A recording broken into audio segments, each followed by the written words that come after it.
हरे कृष्णा कृष्ण कृष्णा हरे हरे, हरे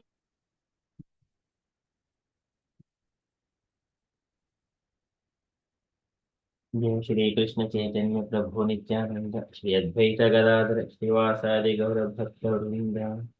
जय श्री कृष्ण चैतन्य प्रभु नित्यानंद श्री अद्वैत गदाधर श्रीवासादि गौर भक्त वृंद। जय श्री कृष्ण चैतन्य प्रभु नित्यानंद श्री अद्वैत गदाधर श्रीवासादि गौर भक्त वृंद। हरे Krishna. Hare Krishna, dear devotees. So today is Saturday. It is 28th of September. It is Ashwini Masa or Padmanabha Masa, Krishna Paksham, and Ekadasi Tithi.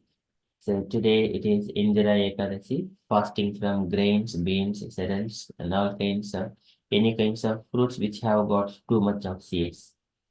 So that is fasting from all these things, and also some devotees also fast without water, some devotees fast with just only the milk and the liquids, some devotees fast on the fruits and some kind of uh, vegetables.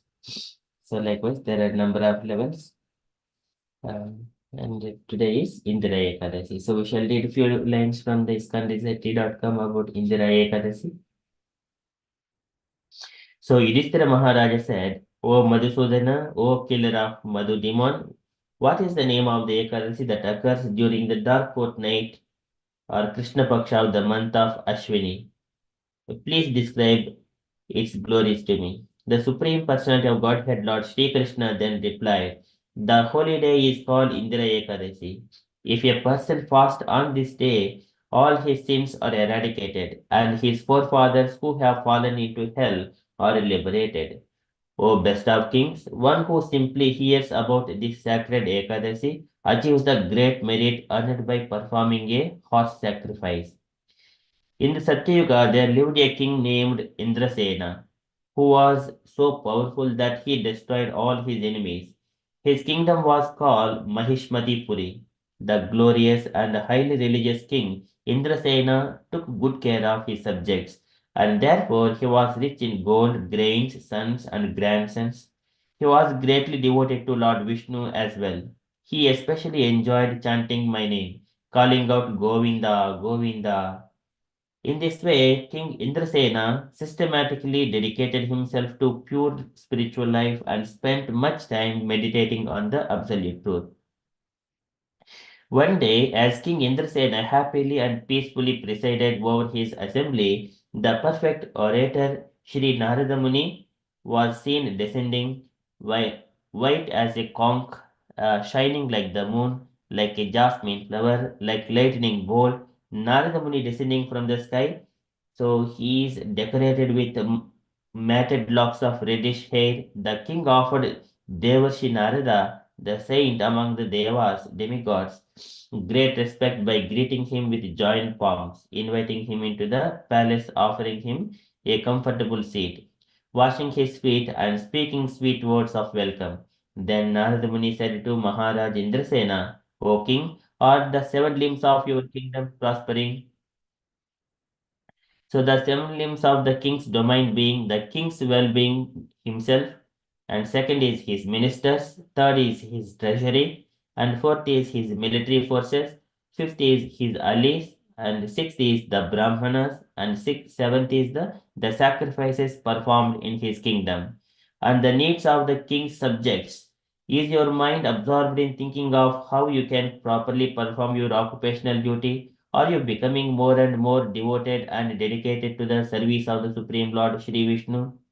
The king replied, by your kind grace, O greatest of the sages, everything is quite well. Today, just by your presence, all the sacrifices in my kingdom are successful. Please show me mercy and explain the reason for your kind visit here. Shri Narada, the sage among the Devas, then said, O lion among the kings, listen to my astonishing words. When I descended from Brahmaloka to Yamaloka, Lord Yamaraja praised me very graciously and offered me an excellent seat. As I glorified his truthfulness and wonderful service to the Supreme Lord, I noticed your father in Yamaraja's assembly.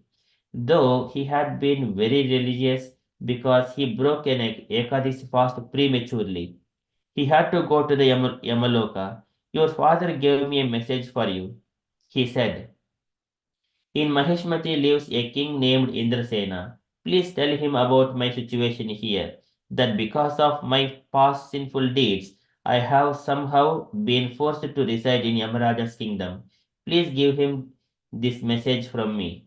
O son, kindly observe the coming Indra Ekadasi and give much in charity so I can go upward to heaven. Philosophically, we can understand that every living entity is an individual, and individually, everyone has to practice Krishna consciousness to traverse back to home, back to Godhead.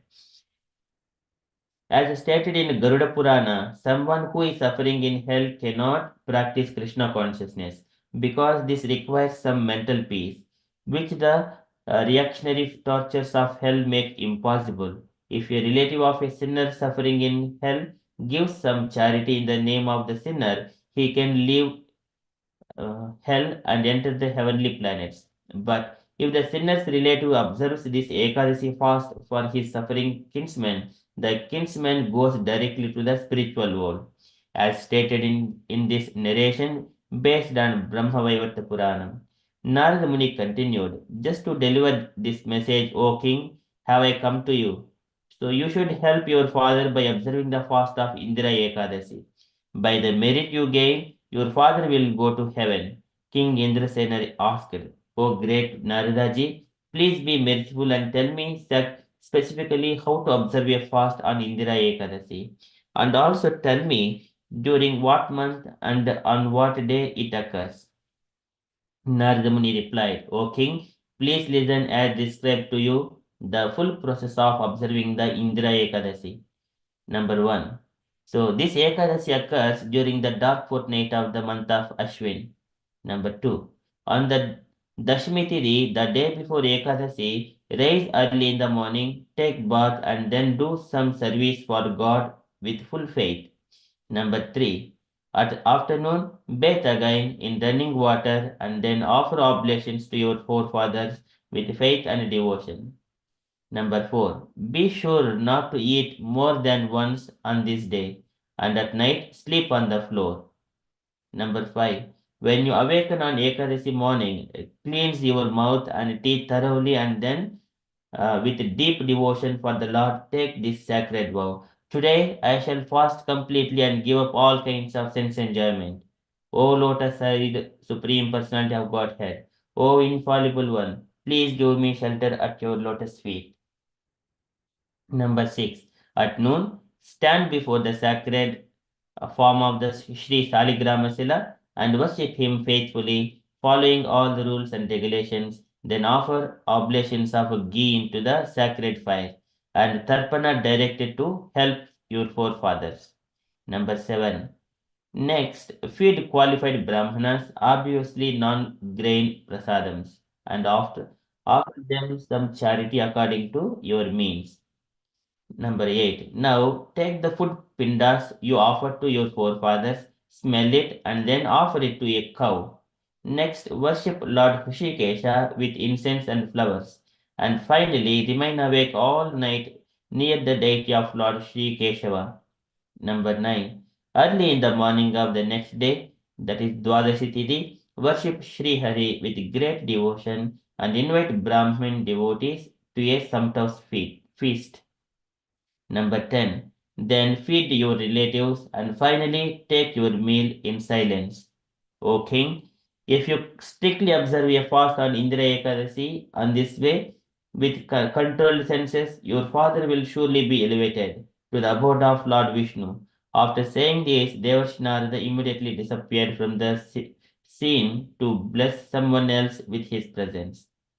King Indrasena followed the great saint's instructions perfectly, observing the fast in the association of his relatives and servants. As he broke his fast on the Dwadasi Tithi, flowers fell from the sky. The merit that Indrasena Maharaja earned by observing this fast released his father from the kingdom of Yamaraja and caused him to attain a completely spiritual body. Indeed, Indrasena saw him rising to the abode of Lord Hari on the back of Garuda Vahan. Indrasena himself was able to rule his kingdom without any obstacles. And in time, when he handed over the kingdom to his son, he also went to the spiritual realm of Vaikunta. O Yudhishthira, these are the glories of the Indra Ekadasi, which occurs during the dark fortnight of the month of Ashwin. Whoever hears or reads this narration certainly enjoys life in this world, is freed of all reactions to his past sins, and at the time of death returns home back to Godhead where he lives eternally. Thus ends the narration of the glories of Ashwin Krishna Ekadasi or Indira Ekadasi, taken from the Brahma Vaivarta Purana. Indira Ekadasi ki jai. Okay, so today is Indira Ekadasi. So that is from the event's perspective. So we shall quickly move into Srimad Bhagavatam.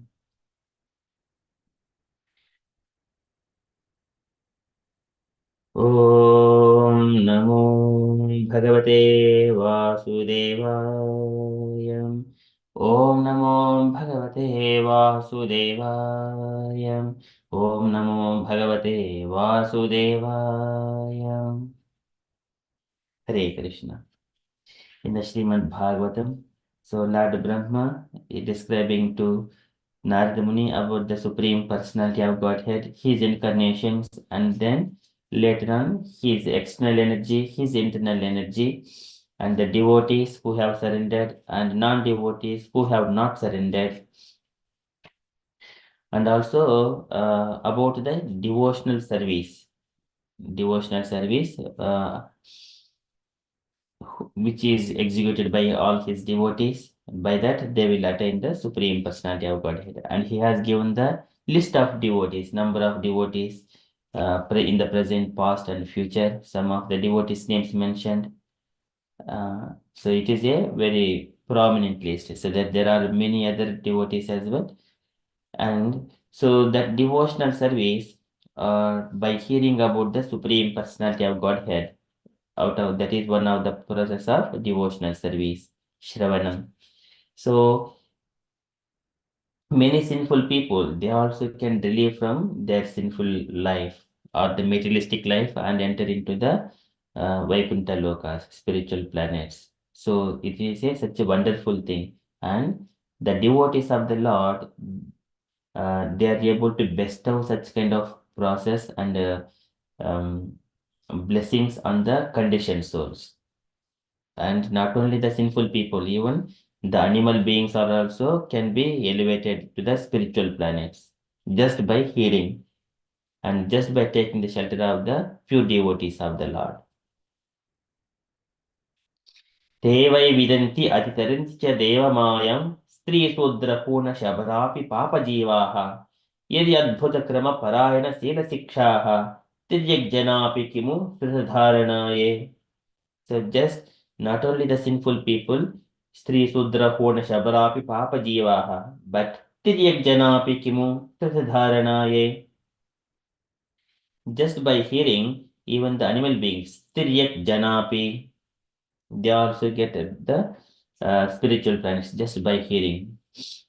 Okay, after saying that Brahma, and now he is explaining about the what is that path of the spiritual planet. So that spirit. So now he spoke about the Supreme Lord, his Yoga Maya, his Deva Maya, and then devotees, and then process of devotional service, and the devotees of the Lord who can bestow the devotional service unto the living. Now he's explaining what is that path of the devotional service. How does it looks like, and who achieves that path? How do they feel it? Likewise, Brahma is saying to Narada Muni, he says that it is completely peaceful. It is opposite to the material nature, and it is the no contamination, without any disturbances, without any disturbances. And it is the principle of the primeval cause. So he mentions in front of the Lord, even the Maya does not stand.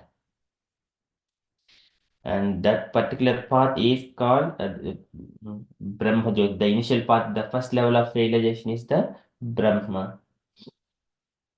That is the first level of the realization of the Supreme Personality of Godhead, which is completely unlimitedly happiness and supremely peaceful and free from all kinds of grief.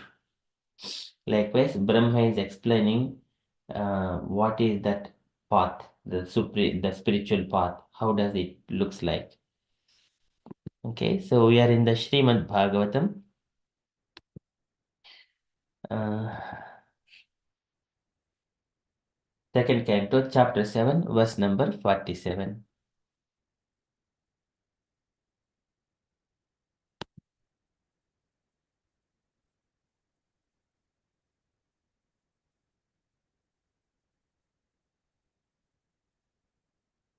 शश्वत्प्रशान्तम् अभयं प्रतिबोधमात्रं शुद्धं समं सदसतः परमात्मतत्त्वं स्यब्धो न यत्र पुरुकारकवान् क्रियार्थो माया परैति अभिमुखे च विलज्जमान तद्वै पदं भगवतः परमस्य पुंसो ब्रह्मेति यद्विदुः अजस्रसुखं विशोकम्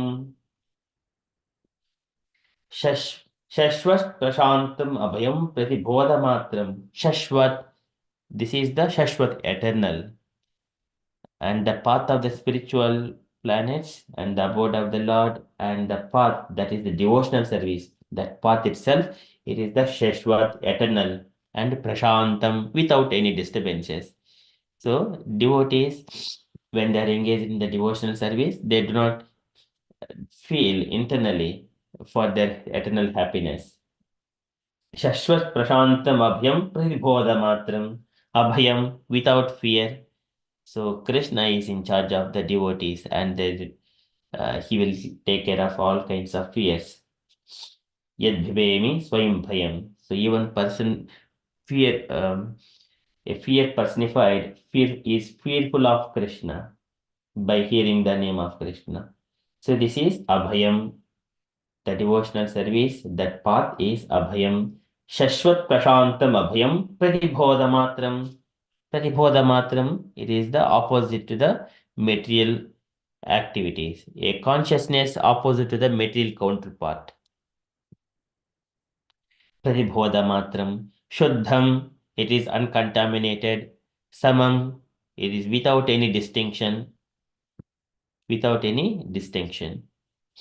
And sad asataha of the cause and effect.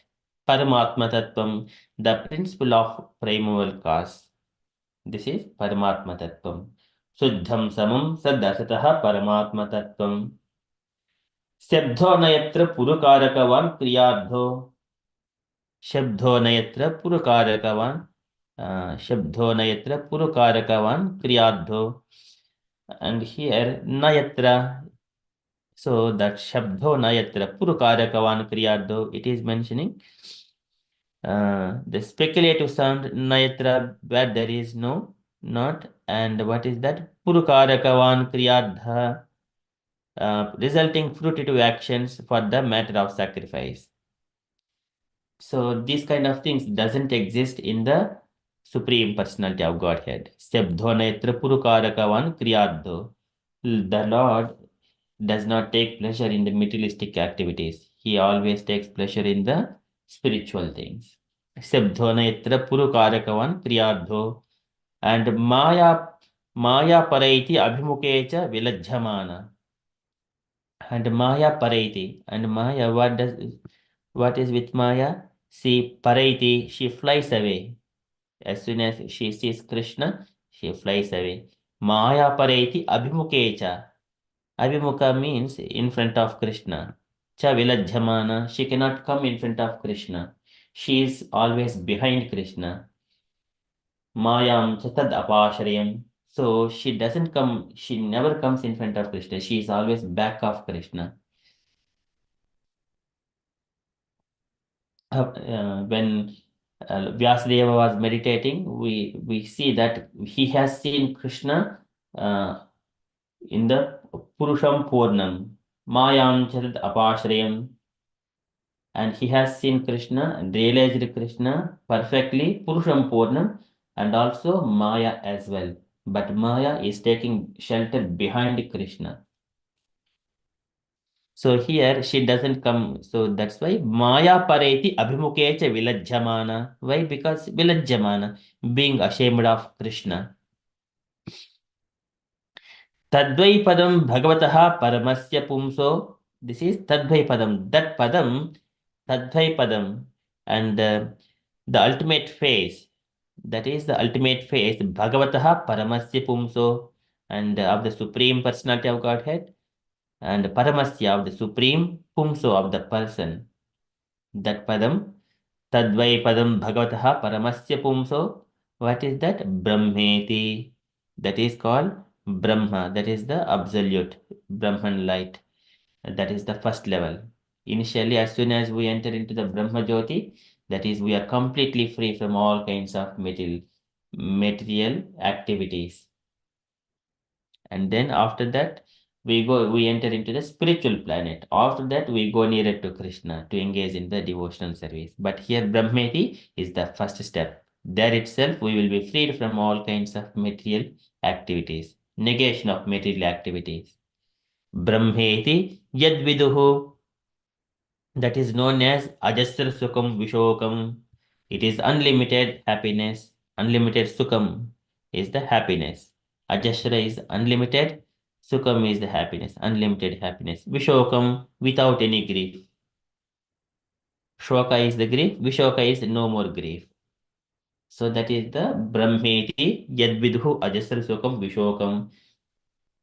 Likewise, Brahma is saying to Narada Muni. That is Shashwat Prashantam Abhyam Pratibodhamatram Shuddham Samam Sadasataha Paramatma Tattvam Shabdho Nayatra Purukarakavan Kriyabdho Maya Pareti Abhimuke Cha Vilajjamana Tadbhai Padam Bhagavataha Paramasya Pumso Brahmeti Yadvidhu Ajasra Sukam Vishokam. So translation for this verse. What is realized as the absolute Brahman is full of unlimited bliss, without grief. That is certainly the ultimate phase of the Supreme Enjoyer, the personality of Godhead. He is eternally void of all disturbance and is fearless. He is complete consciousness as opposed to matter, uncontaminated and without distinctions.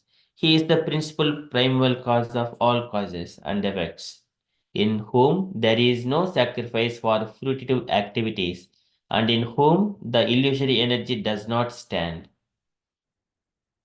And purport by Srila Prabhupada. Srila Prabhupada ki jai. So can I request any unallocated devotees to read this purport, please? Hare Krishna Prabhu, can I read? Yes, Mataji, please. The Supreme Enjoyer, the personality of Godhead, is the Supreme Brahman or the Samam Bonam because of his being the supreme cause of all causes. The conception of impersonal Brahman realization is the first step. Due to his distinction from the illusionary conception of material existence, in other words, impersonal Brahman is a feature of the absolute distinct from the material variegatedness, just as a light is a conception distinct from its counterpart, darkness. But the light has its variegatedness, which is seen by those who further advance in life, and thus the ultimate realization of Brahman is the source of Brahman light, the Supreme Personality of Godhead, the Samam Bonam, or the ultimate source of everything. Therefore, meeting the personality of Godhead includes the realization of impersonal Brahman as realized at first in contrast with material illusion. The personality of Godhead is the third step of Brahman realization. As explained in first canto, one must understand all three features of the absolute Brahman, Paramatma, and Bhagwan. Parito bodha matram. is just the opposite conception of material existence. In matter, there are material miseries, and thus, in the first realization of Brahman, there is the negation of such material miseries, and there is a feeling of eternal existence distinct from the pages of birth and death, disease and old age. This is the primary conception of impersonal Brahman. The Supreme Lord is the supreme soul of everything, and therefore, in the supreme conception, affection is realized. The conception of affection is due to the relationship of soul to soul. A father is affectionate to his son because there is some relationship of nearness between the son and father. But that sort of affection in the material world is full of limitations. When the personality of Godhead is met, the fullness of affection becomes manifested because of the reality of the affectionate relationship. He is not the object of affection by material tinges of body and mind, but he is full, naked, uncontaminated object of affection for all living entities because he is the super soul or Paramatma within everyone's heart in the liberated state of affairs. The full fledged affection for the Lord is awakened. As such, there is an unlimited flow of everlasting happiness without the fear of its being broken, as we have experienced here in the material world. The relationship with the Lord is never broken. Thus, there is no grief, no fear. Such happiness is inexplicable by words, and there can be no attempt to generate such happiness by fruitive activities, by arrangements and sacrifices. But we must know that happiness, unbroken happiness, exchange with the Supreme Person, the personality of Godhead, as described in this verse, transcends the impersonal conception of the Upanishads. In the Upanishad, the description is more or less negation of the material conception of things, but this is not denial of the transcendental senses of the Supreme Lord. Herein also the same is affirmed in the statement that the Supreme Lord is pure, Shuddham. And the word Shuddham indicates that senses of personality of Godhead are not made of material elements. They are all transcendental, free from all contaminations of material identification. And also, the liberated souls are not devoid of senses. Otherwise, there cannot be any reciprocation of unhampered spiritual happiness exchange between them in the spontaneous, unbroken joy. All the senses, both of the Lord and the devotees, are without material contamination. They are they are so because they are beyond the material cause and effect, as clearly mentioned here in Sad Tatha Param. The illusionary material energy cannot work here. Being ashamed from the Lord and his transcendental devotees in the material world, the sense activities are not without grief. But here it is clearly said that the senses of the Lord and devotees are without any grief. There is distinct difference between the material and spiritual senses, and one should understand it without denying the spiritual senses because of material conception. The senses in the material world are surcharged with material ignorance. In every way, the authorities have recommended purification of the senses from the material conception. In the material world, the senses are manipulated for individual and personal satisfaction, whereas in the spiritual world, the senses are properly used for the purpose of which they are originally meant, namely the satisfaction of the Supreme Lord. Such sensual activities are natural, and therefore sense gratification there is uninterrupted and unbroken by material contamination because the senses are spiritually purified, and such satisfaction of the senses is equally shared by the transcendental reciprocators. Since the activities are unlimited and constantly increasing, there is no scope for material attempts or artificial arrangements, such as happiness of transcendental quality is called Brahma Sokyam, which will be clearly described in the 5th canto. Hare Krishna. Srila Prabhupada ki jai. Yeah. Hare Krishna Prabhu, can you explain first paragraph? I didn't understand. If you go down, first and second and third, I didn't understand what Brahman light, and I didn't understand, Prabhu. I was reading but couldn't get anything. Yeah, sure, Mataji. Thank you. Thank you so much, Mataji.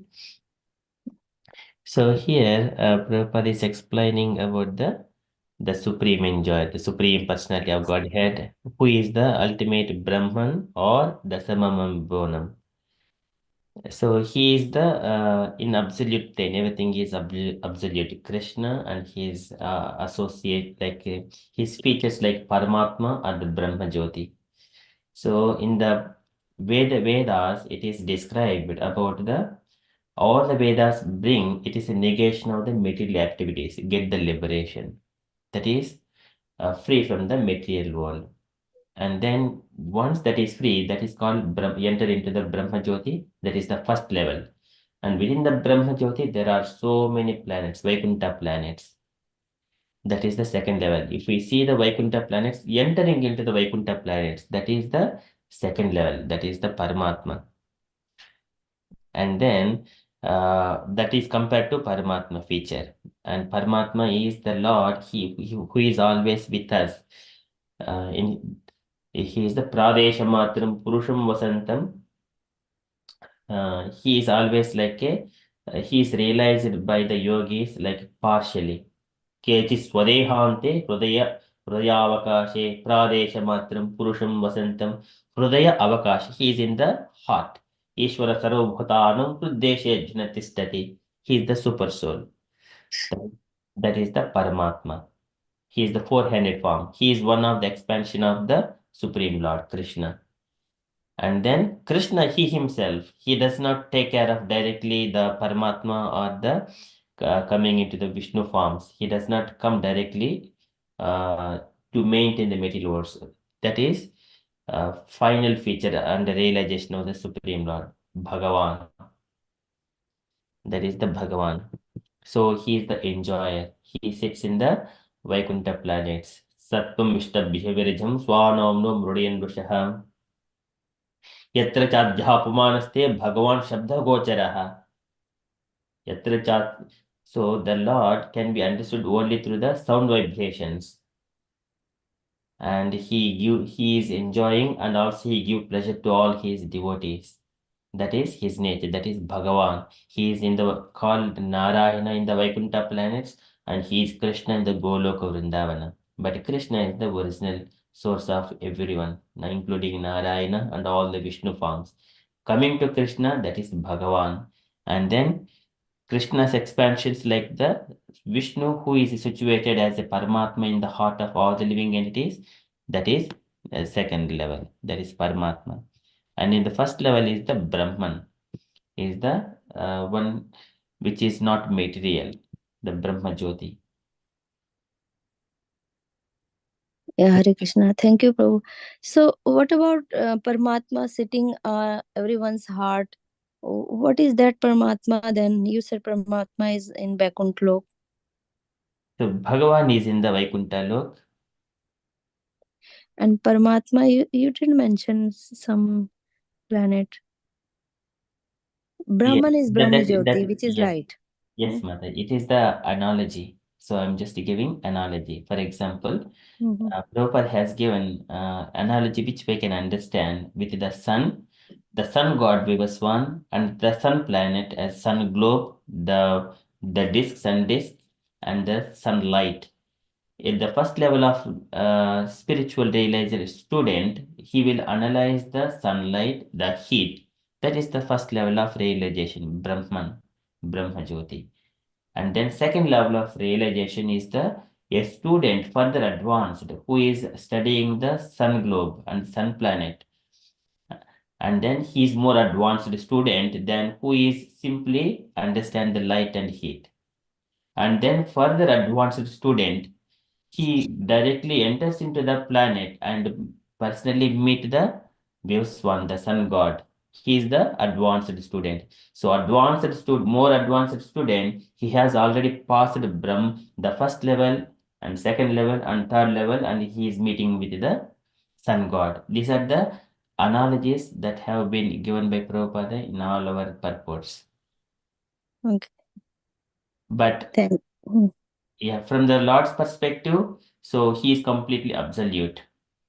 So there is no difference between Brahma, Paramatma, and Bhagavan, but because he's absolute truth, and but still there is a difference. Krishna is the Ishvara Paramaha Krishna Sachidananda Vigraha Anadir Adir Govindaha Sarva Karana Karanam. He is the source of everything. And these are different kinds of variegatedness. So that Prabhupada is explaining here. The conception of impersonal Brahman realization is the first step. Due to his distinction from the illusory conception of material existence. In other words, impersonal Brahman is the feature of the absolute distinct from the material variegatedness. Just as the light is conception distinct from the counterpart darkness, but the light has its variegatedness. And so, which is seen by those who further advance in the light. And thus, the ultimate realization of Brahman is the source of the Brahman light. So if we see the light, like we go nearer to it, a bulb, and we also see that bulb has got surface. Initially, every day to day, we utilize the sunlight as any light to perform our activities. And if we see where this light is coming from, we may see the bulb, and we see that bulb has got surface, some kind of thing. But if one particularly observes further and go inside the deep into the glass, there is again filament that is Yeah. glowing. So that way, different kinds of realizations. So here, Prabhupada is saying, which is seen by those further advanced in the light, and thus the ultimate realization of Brahman is the source of the Brahman light, the supreme personality of Godhead. He is the original personality, the Samam Bonam, or the ultimate source of everything. This is the um, वदति तत्तत् विदितत्वं यज्ञानम् अद्भयं ब्रह्मेति परमात्मेति भगवानिति सिद्ध्यते. Advayam. This is non-different. It is completely absolute, but still there are different realizations on it. वदन्ति तत्तत् विदितत्वं यज्ञानम् अद्भयं ब्रह्मेति परमात्मेति भगवानिति शब्दते. Those are the different levels of realization. So in the Vedas, all Vedas describe one to be free from the material and enter into the Brahman. That is where Vedas take us. But that is only the first level. And then further, is realization is the Paramatma realization. Okay, so that is later on Prabhupada is explaining. Paramatma, the Pratibodha Matram is just the opposite conception of material existence. In matter, there are material miseries. So that is, there is a negation of such material miseries. Negation of, this is what our Vedas all teach us. This is, Krishna also says to Arjuna in the Bhagavad Gita that Vedas, they are described, it is only mentioning for the living entities who are materially absorbed, for them giving different kinds of activities, and finally they are free from the material activities. They are directed towards the Brahma Jyoti. That is the Vedas. And there is a feeling of eternal existence distinct from the pangs of birth, old age, disease. So that is where it makes. That is the primary conception of impersonal Brahman, freeing from the material conception, material activities. That is negation of material miseries. And then later on, the Supreme Lord is the supreme soul of everything. And therefore, in the supreme conception, affection is realized. The conception of affection is due to the relationship of soul to soul. This is the super soul as a Paramatma, soul as we are individual souls. And the Lord, He is accompanying His soul wherever the body we have taken, whether it is a dog body, cat body, even the insect body, or a worm in the stool, still he accompanies us.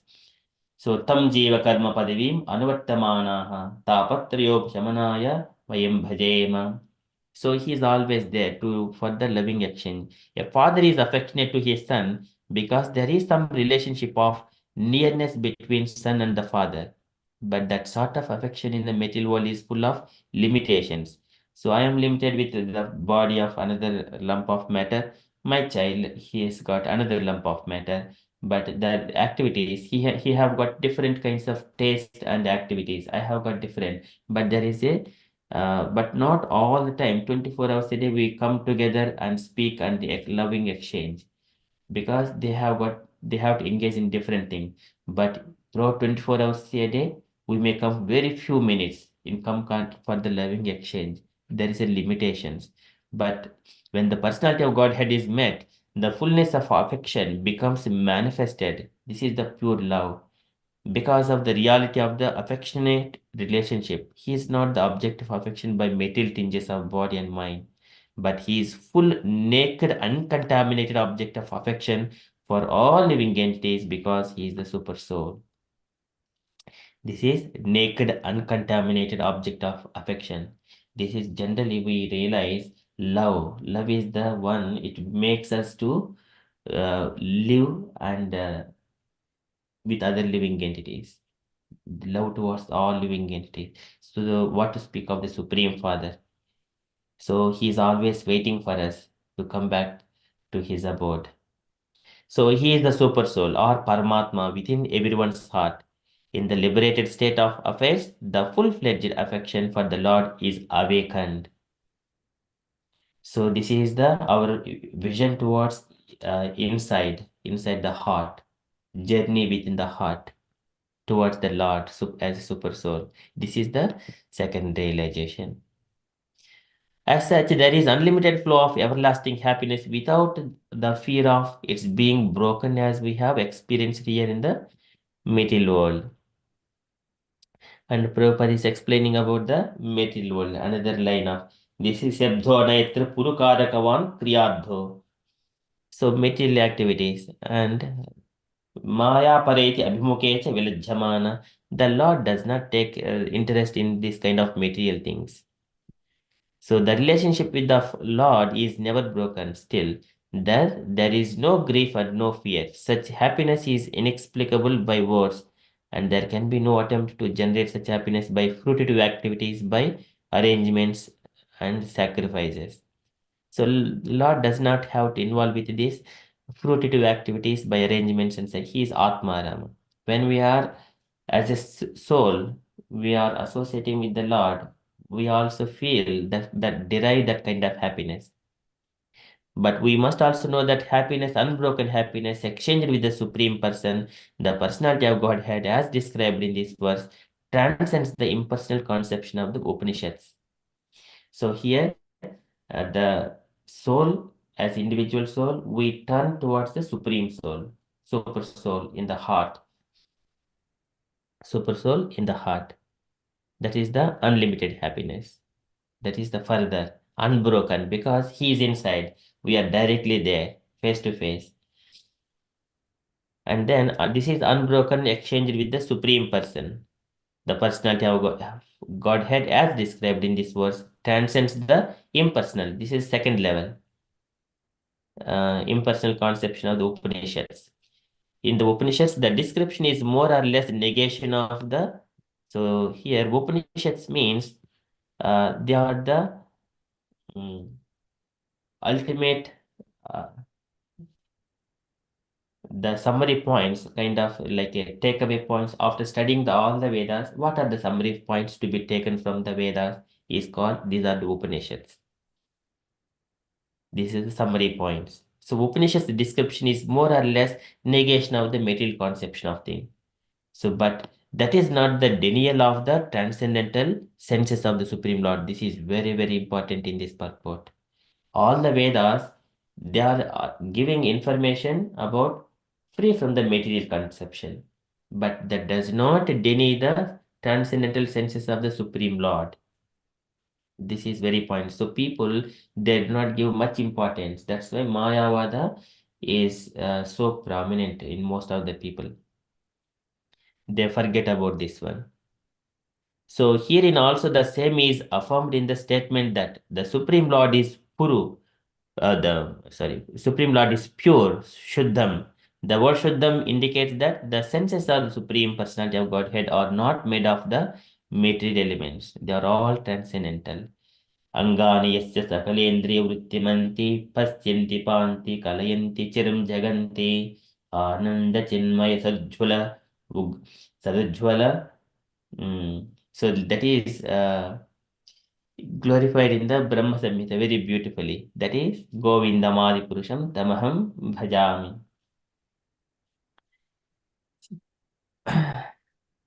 So all his senses, because they are transcendental, each sense act in a different. Every sense act of action of activities of all other senses. That is the Lord's nature.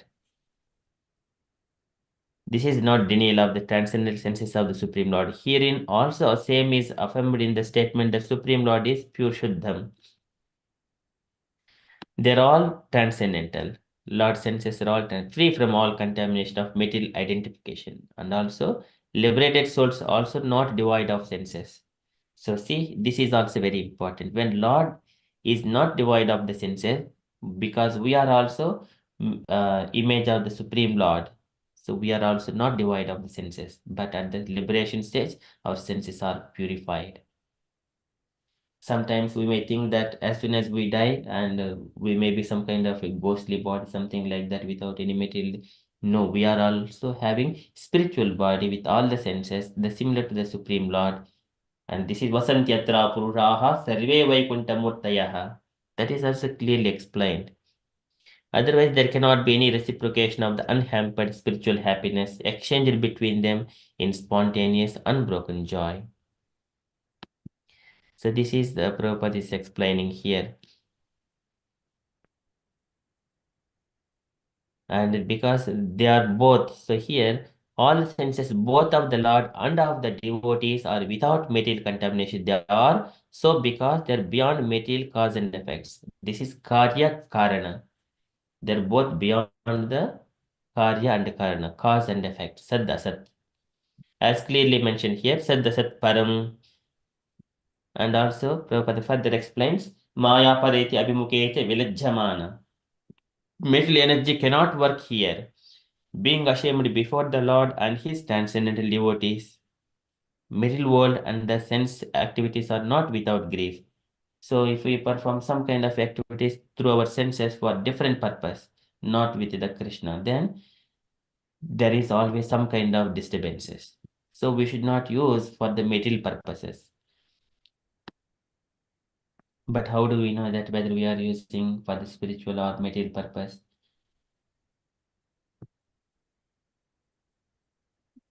So that we have to assess by ourselves.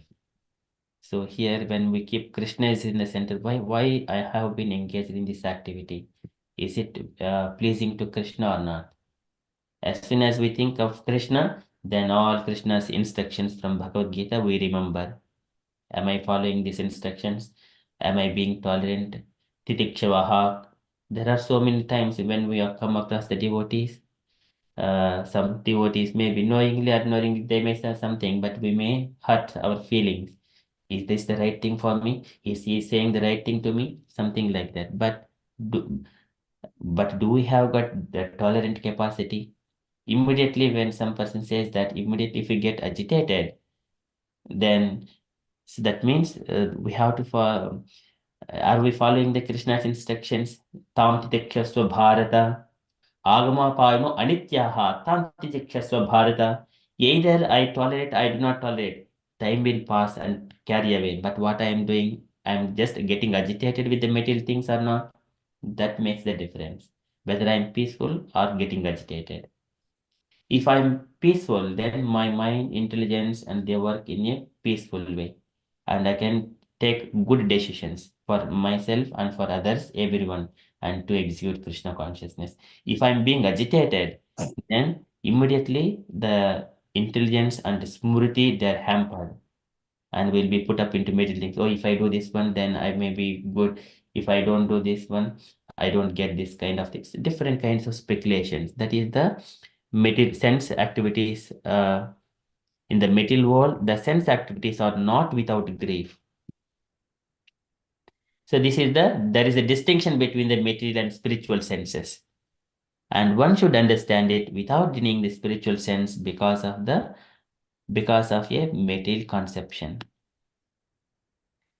So that is Prabhupada is explaining beautifully. The senses in the material world are surcharged with material ignorance in every way.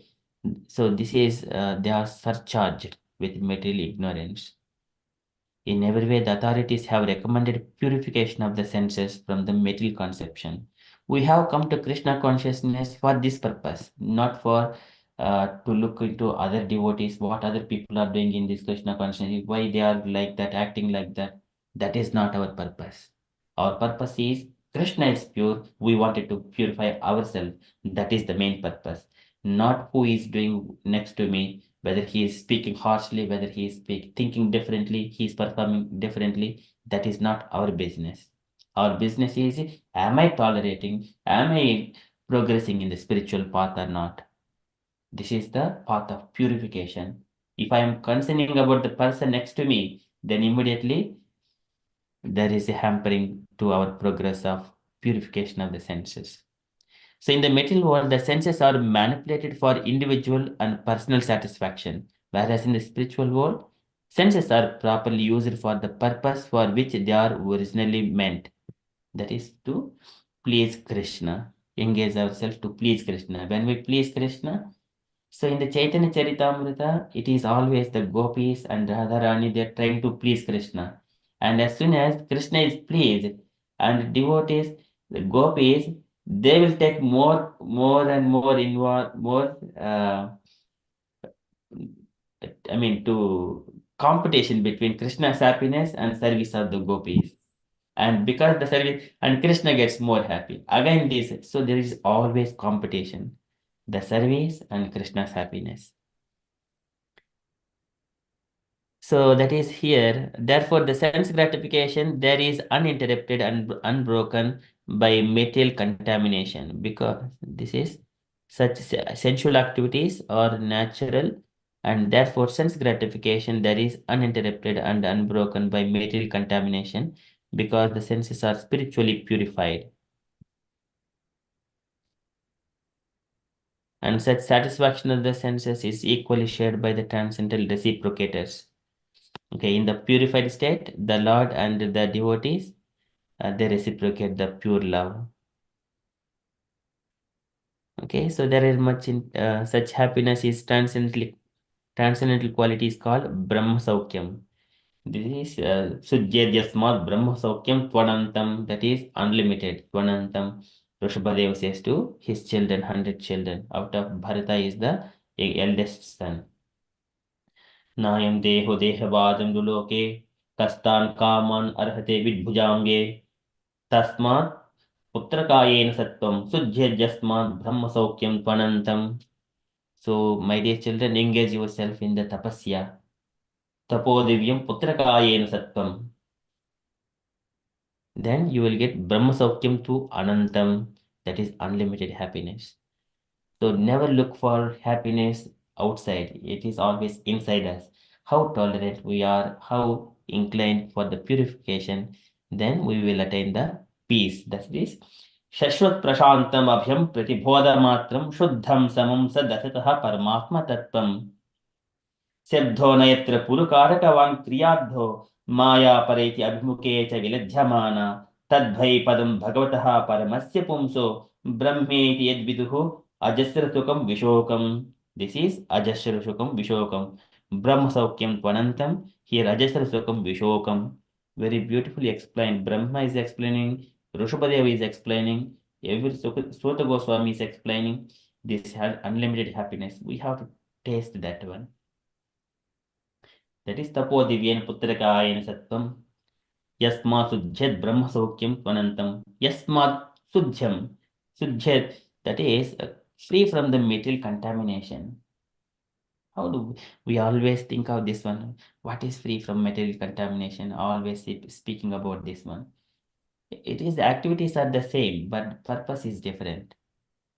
Same, going to the office is the same for materialistic person and also go out with the devotees as well. But inside the heart, it is meant for Krishna. There, it is meant for sense gratification. That is the difference. Thank you, Prabhu. Yeah. One more question in my mind. Um, about Brahman. When we come to Krishna consciousness, we are not taught about Brahman, isn't it? Brahma Jyoti. Yeah. No. Yes, that's right, Mataji.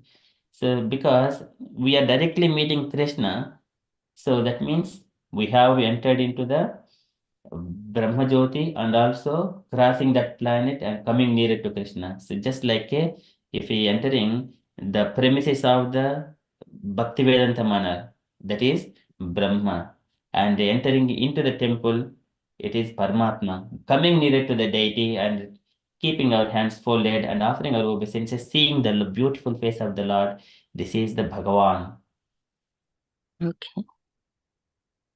So Yeah, I always think about this Brahma Jyoti and Brahman because I never hear this, not neither mentioned in any of the lectures when I listen to. So it's like first stage is discarded. We already enter in second and third stage, isn't it, Prabhu? It's like that. yes, Mate. So here, for example, Bhaktivedanta Monar, it is Lord's property. And Mm. then there is a building and inside the deity. If we are coming to deity means we have already crossed the first stage, second stage as well. Okay. That's why we do not focus on the Brahma. Yeah, thank you, Prabhu. Thank you for clarifying this. It was always in my mind. I wanted to ask. Thank you so much. Thank you so much, Mataji. Okay, so that is from Srimad Bhagavatam. Okay, so we shall quickly enter into Srila Prabhupada's daily letter.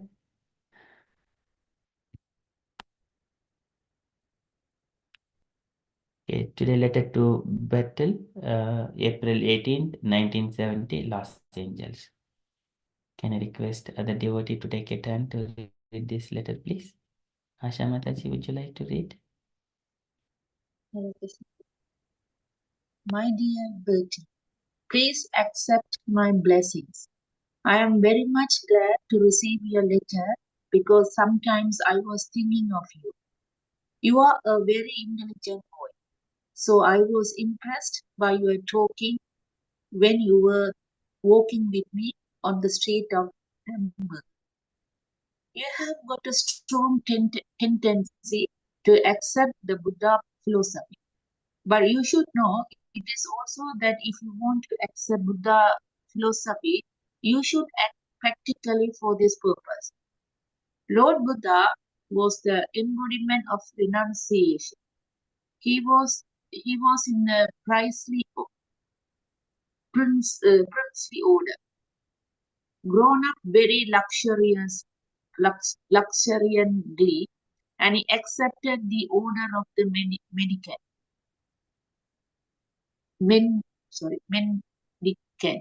devoting his whole time to meditation. I meet many people who talk to Buddha philosophy, but their practical life is different. Our philosophy is that we must apply in practical life what we believe. In this age, no other philosophy or process of self-realization will be practical and effective or as Krishna consciousness is.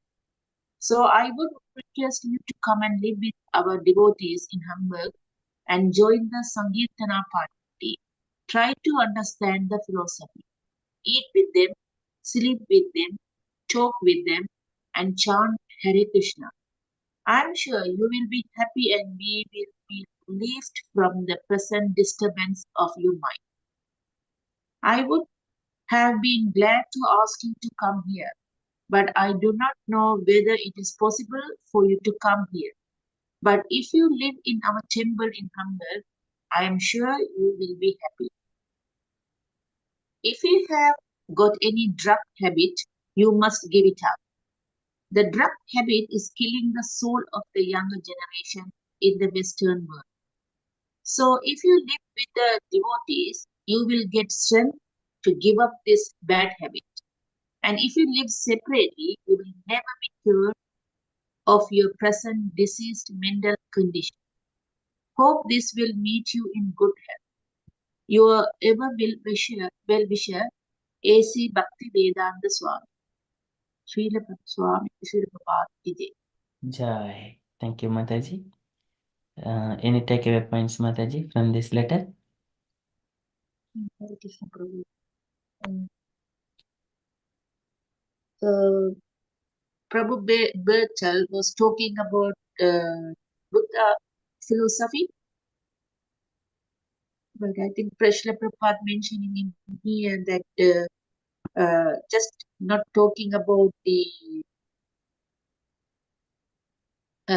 Buddha philosophy is not enough. We have to do it practical. So Lord Buddha was the embodiment of renunciation. I didn't understand. If we could kindly explain that sentence.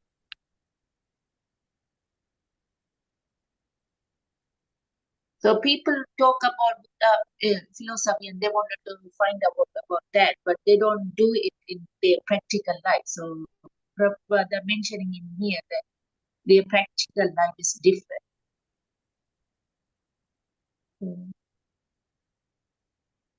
So again, Prabhupada mentioning in here, Krishna consciousness is the effective, practical, and self-realization than other philosophy.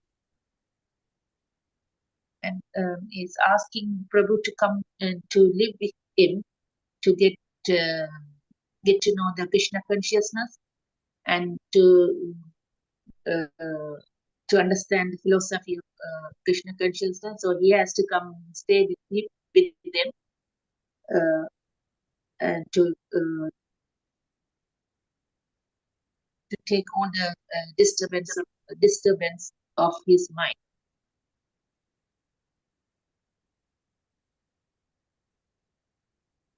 And also he is asking him to give up his old bad habits if he has any. That's all I can say from. We could kindly elaborate and explain, please.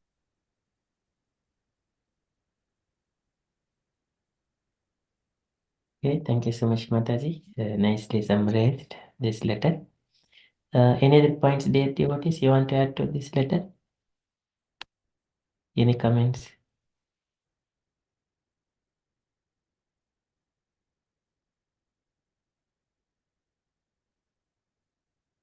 Okay, so that is from Srila Prabhupada's letter.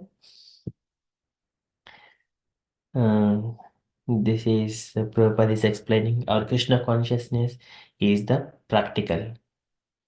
And this is our philosophy, that is we must apply in practical life what we believe. So this is what we live.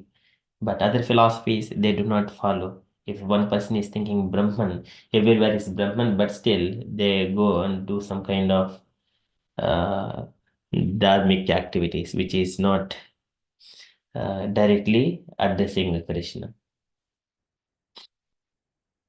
So this is the pratyakshavagamam dharmyam susukam kartum avyayam pratyakshavagamam dharmyam. This is the practical and very pleasing and directly addressed to Krishna. Krishna is suggesting take to devotional service. Throughout Bhagavad Gita, throughout Srimad Bhagavatam, it is mentioned devotional service to Krishna is the topmost. So, and following the Buddha, he has propagated the Aupadharmam. This is the sub-religious principles. As Brahma was speaking to Narada Muni, as we were in the previous verses, so it is Buddha has propagated Aupadharmam. It is the sub-religious principles. Ahimso Paramo Dharma, to protect the innocent animals. And so here Prabhupada is mentioning Buddha was the embodiment of renunciation.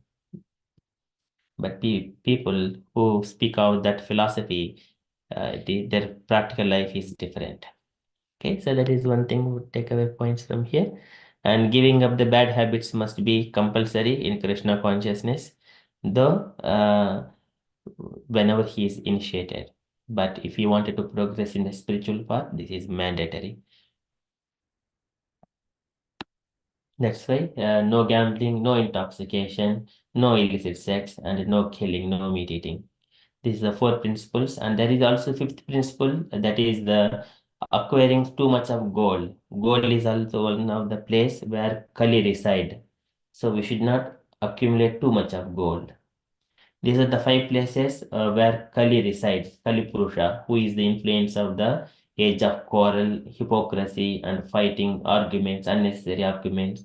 These are the five places. So as soon as if we have gold, there is also Kali Purusha. And we have to use Parikshit Maharaj, he has spent all his gold for the devotional services in his kingdom. So likewise, if 100 pounds is the income, he spends 100 pounds completely for the livelihood and also devotional service, everything like that. Yes, Radha Sekamanji, please. So, sorry. Hare Krishna Prabhu Pranam. So in this day and age, like I work in a school and it's like a secondary school. And actually, to be honest with you, maybe throughout my life also, I'm around, well, I'm certainly around people at the moment that probably experiment with drugs and certainly there's alcohol involved, especially amongst colleagues. And we're in those situations, aggressive, sometimes, not always, sometimes. We can't always talk about Krishna consciousness in those environments. How do we cope? Because we are around that all the, I mean, especially, I don't know about everybody else, but Yes. in that environment, yeah. So that one, what first purpose is, for example, if we observe Srila Prabhupada, who has gone to Western countries taking the Srimad Bhagavatam with him, that is for the purpose is to preach Krishna consciousness. We are the devotees, we are also trying to go and spread Krishna consciousness on the streets, in the temple, preaching Krishna. That is also going on. But going to the workplace, the purpose is different. I'm going there to work for my livelihood sake. That is the purpose. But on the other ground, we do not have to worry about that. I am not doing this one. But we can try to give Krishna consciousness as much as possible. But we do not have to worry about what is going on there. Our purpose is different. If I have, it is not the purpose of my livelihood. I have come here to only to preach Krishna consciousness. Then we have to see it. Then our strategy would be different. Strategy means whenever we get a chance, we speak about Bhagavad Gita, Srimad Bhagavatam, and purification of the senses. Those things would be the discussion points. And otherwise, we do not have any interest to stay with drug addicted people or colleagues. We just sit for, and if we are sitting there, we give our association to speak on the transcendental topics, but not to hear from them about their mundane topics. So the strategy should be different when we are in the schools with the drug addicted colleagues or people. Mm. But actually, we are going there for our livelihood. The purpose is different, to do our job, material job. When we get a chance, we speak on Krishna Katha, but give our association, but not to take. We do not have to worry about their purpose is different. Otherwise, we are mixing here two things, spiritual activities and material things. Mm. So we should just keep the two separate. Yes. How do we support like children, like in Krishna conscious, and they're going through the same thing. They're in a society or in a home situation which is favorable for Krishna consciousness, and then they're going to school, and again, like this is one of the questions that we was asking the youngsters last week was, how do you manage your spiritual and your outside? And they were really good. So one of the boys said that he keeps it two separate things. Yes, Mataji. So here, all the children did not have Krishna consciousness background coming to the general schools or community schools. So we do not have to worry about too much about them. But if we get a chance, we speak about as a teacher. In the last moments, every day we speak about Krishna consciousness, purification of the senses, what this means. So that kind of giving a few minutes of thoughts to the children, they will have a inquisitiveness. They will come. But some children may be interested in towards the materialistic life. We cannot influence them, but we can give information and ask them to. If you like, you can just explore this side. They have got an option. That's all. Okay, so but what about our children? Like the ones that go to, like, the ones in Krishna Club, say, for example. Yes, that is, yesterday our Prabhupada was also mentioning our children, though if devotees children, though but there must be devotional activities in the home. But if they're going to the public schools where the Krishna consciousness is not spoken or not practiced in such kind of schools, it is a temporary thing. As soon as children are finished with that secondary school, and they will be back to our normal activities, but they must be trained at home by the parents. That is the only temporary disturbance. Prabhupada mentioned in the another letters in the few days back. Yeah, because I think like the big thing here is that obviously I'm not a parent, so I can't speak on that behalf, but as a teacher or understanding what parents might be kind of feeling is that they have to give their children the best start in life from both angles, because eventually they will have to work in these kind of societies, and um that can go either way. Nobody really knows, but obviously with the Krishna conscious backing, we can only pray that everything works out really well. But there is that, again, even within, there is that thing that, okay, like there's the material and then there's the spiritual. I mean, one of the students is from India, and her thinking is slightly different, maybe because of the background that she's from. It's that she's put Krishna consciousness right at the front, whereas here it's that, okay, we have to do our spiritual, we have to do our material. Yeah. How, I mean, do we just take every child as an individual and support them through that process? No, so first of all, the purpose going to school, the purpose is different. And so, for example, if I are thinking about the other children, that is good, showing the compassionate. But what is that their expectation that we give Krishna consciousness? No. That is not the thing. They are coming to the school. They are coming because it is a rule by the government, and children they are coming to school to learn some skills so that they will get their livelihood. That is their Yeah. purpose. Yeah, so I get, that's fine. Yeah, I get that bit. What When about we get basic, an sorry, man, go on. just the Krishna conscious children, like our children? What's best? So here we do not have to worry about anything. So as soon as whenever we get a chance, speak some Bhagavatam Katha, that is sufficient. No need to give instructions. You have to do this, you have to do that. We don't give the philosophy. Just speak about Bhagavatam whenever we get a chance. That's all. Nothing to mention about the philosophy for in the schools like that. All examples must be from Srimad Bhagavatam. That way, as soon as they keep hearing, and they will get the taste, later on they will find their own paths. But whenever you're out of the school duties, then we preach Krishna consciousness. If you want more details, you just come and ask separately. That way we can just take it. Hmm.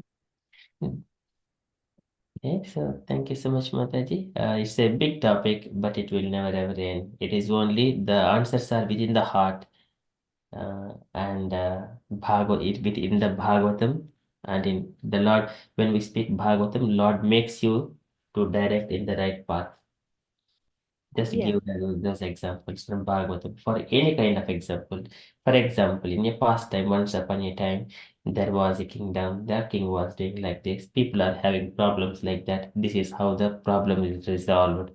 So everywhere, Krishna's statement must be present. Then those things and examples will be perfectly coming. And children, they hear somewhere other Krishna there with those examples. We do not have to speak philosophy there. Okay, thank you so much, Mataji. But yeah, okay, that is from Srila Prabhupada's letter. And dear devotees, if you're all happy, we shall move to the Srila Prabhupada, Srimad Bhagavatam, the description of Vaikunta. So we have been waiting for this one. Unless if devotees have got anything to share. And from the announcements point of view, this today evening we have got Chaitanya Charitamrita with the Krishna Keshudas Prabhuji at 7 p.m. And dear devotees, if you don't have anything to share, then we shall enter into Vaikunta.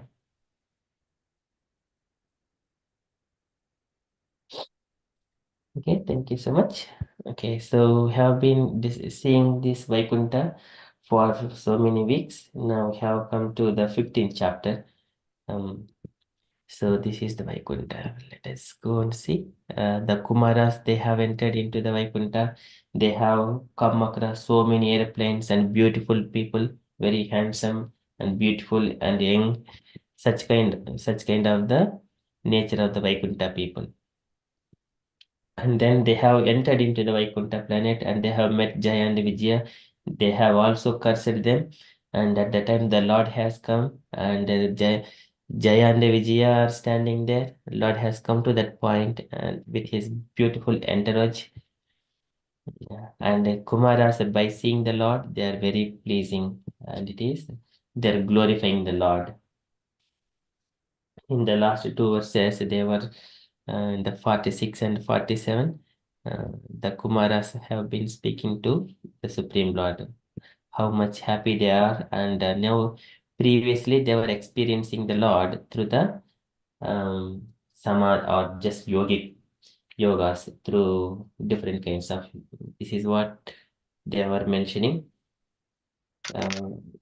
योऽन्तर्हेतुहृदि गतोऽपि दुरात्मानं त्वं सोऽध्यैव no नयनमूलम् अनन्तराद्दः येनैव कर्णविवरेण गुहाङ्गतो नः पित्रानुवर्णितरः भवदुद्भवेन पित्रानुवर्णितरः भवदुद्भवेन.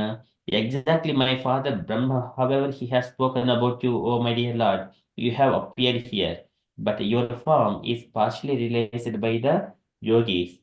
Yo antarhito hridi gatopi duratmanam tvam, but you are not appearable, you are not revealed to the non-devotees. Duratmanam tvam.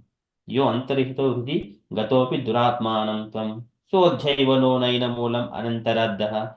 You are so beautiful, and we have heard Yerheva Karna Vivarena. Through our ears, we have heard about your pastimes. So likewise, Kumaras are glorifying the Lord. And from there, a father, and now they are seeing the Lord. And then later on, they also describe, they also glorify the Lord. Tam tvam vidama bhagavan paramatma tattvam satvena sampritilatim ratayantamesham yettenu tapa vididaihi dhurabhakti yogaihi udghrandayo hridi viduhu munayo viragaha. And so tam tvam vidama bhagavan paramatma tattvam satvena sampritilatim ratayantamesham. And the Lord's, so they mention here, and we know that you are the supreme absolute truth, the personality of Godhead, who manifests his transcendent form in uncontaminated state, uncontaminated mode of pure goodness. This transcendental eternal form of your personality can be understood only by your mercy through unflinching devotional service by great sages, those sages whose hearts have been purified in devotional way. This is Yetenu Tapa Vididaihi Dudha Bhakti Yogaihi Dudha Bhakti, unflinching devotion. Dudha Bhakti Yogaihi Udgrandayo Hridi Viduhu Munayo Viragaha. Udgrandayo Hridi Viduhu Munayo Viragaha. Viraga is not interested in the material life. So such a way, these great sages, they purify their hearts and they realize the Lord by their devotional service. And then further, so today, these Kumaras are saying further. They are saying that persons who are very expert and most intelligent is understanding things as they are, engaged in hearing narrations of the auspicious activities and pastimes of the Lord, which are worth chanting and worth hearing. Such persons do not care even for the highest material benediction, so namely liberation, to say nothing of other less important benedictions, like the material happiness of the heavenly kingdom. Likewise, the Kumaras are further glorifying. This is glorification of the Krishna Katha, hearing the Krishna Katha and hearing Krishna's activities, pastimes. So likewise, Kumaras are saying, we are in the Srimad Bhagavatam, third canto, chapter 15, of Vaikunta description and verse number 48.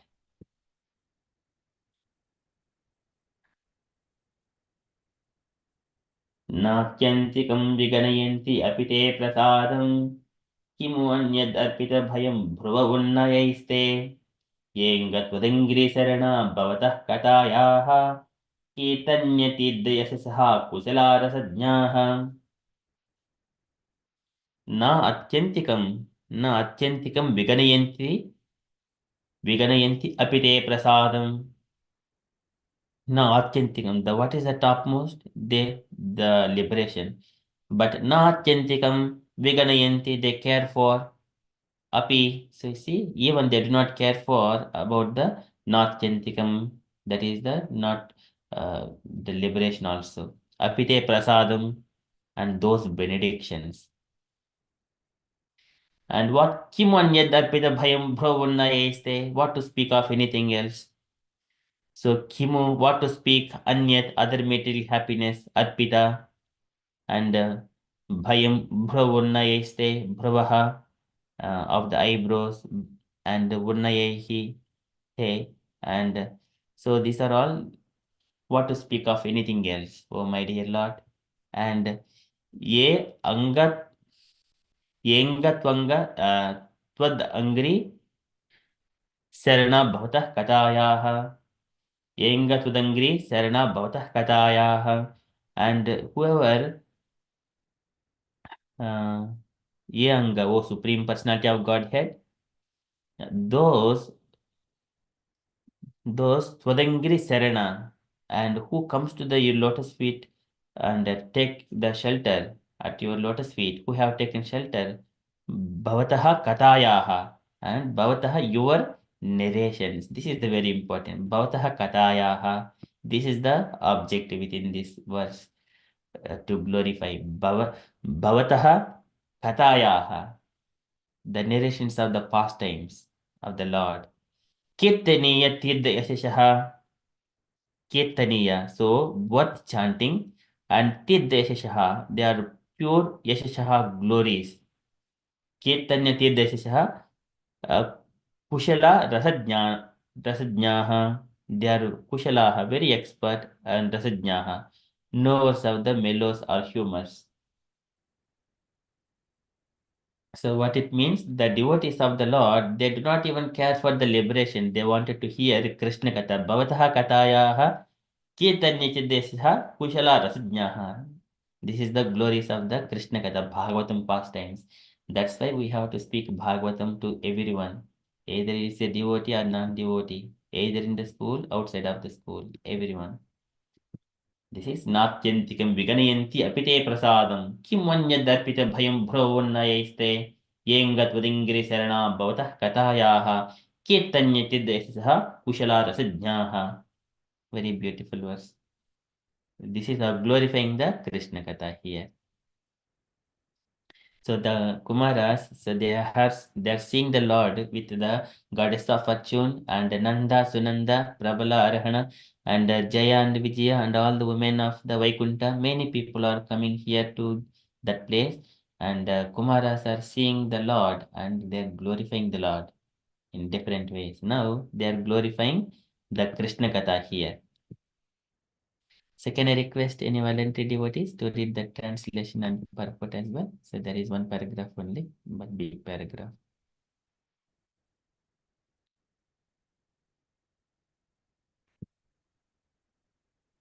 Devna Kanya Mataji, would you like to read? If you are available. Or any other devotees is fine.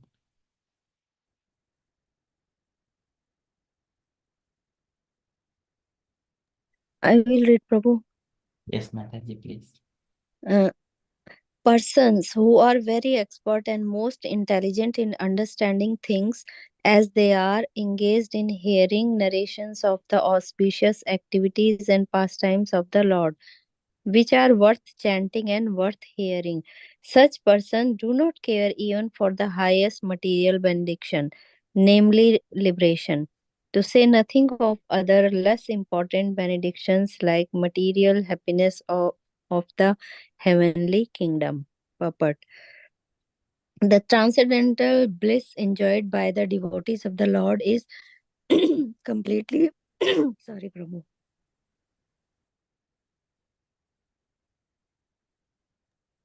Completely different from the material happiness enjoyed by less intelligent person.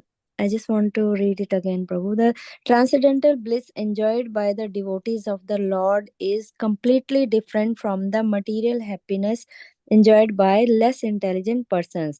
The less intelligent persons in the material world are engaged by four principles of benediction called dharma, arth, kam, and moksha.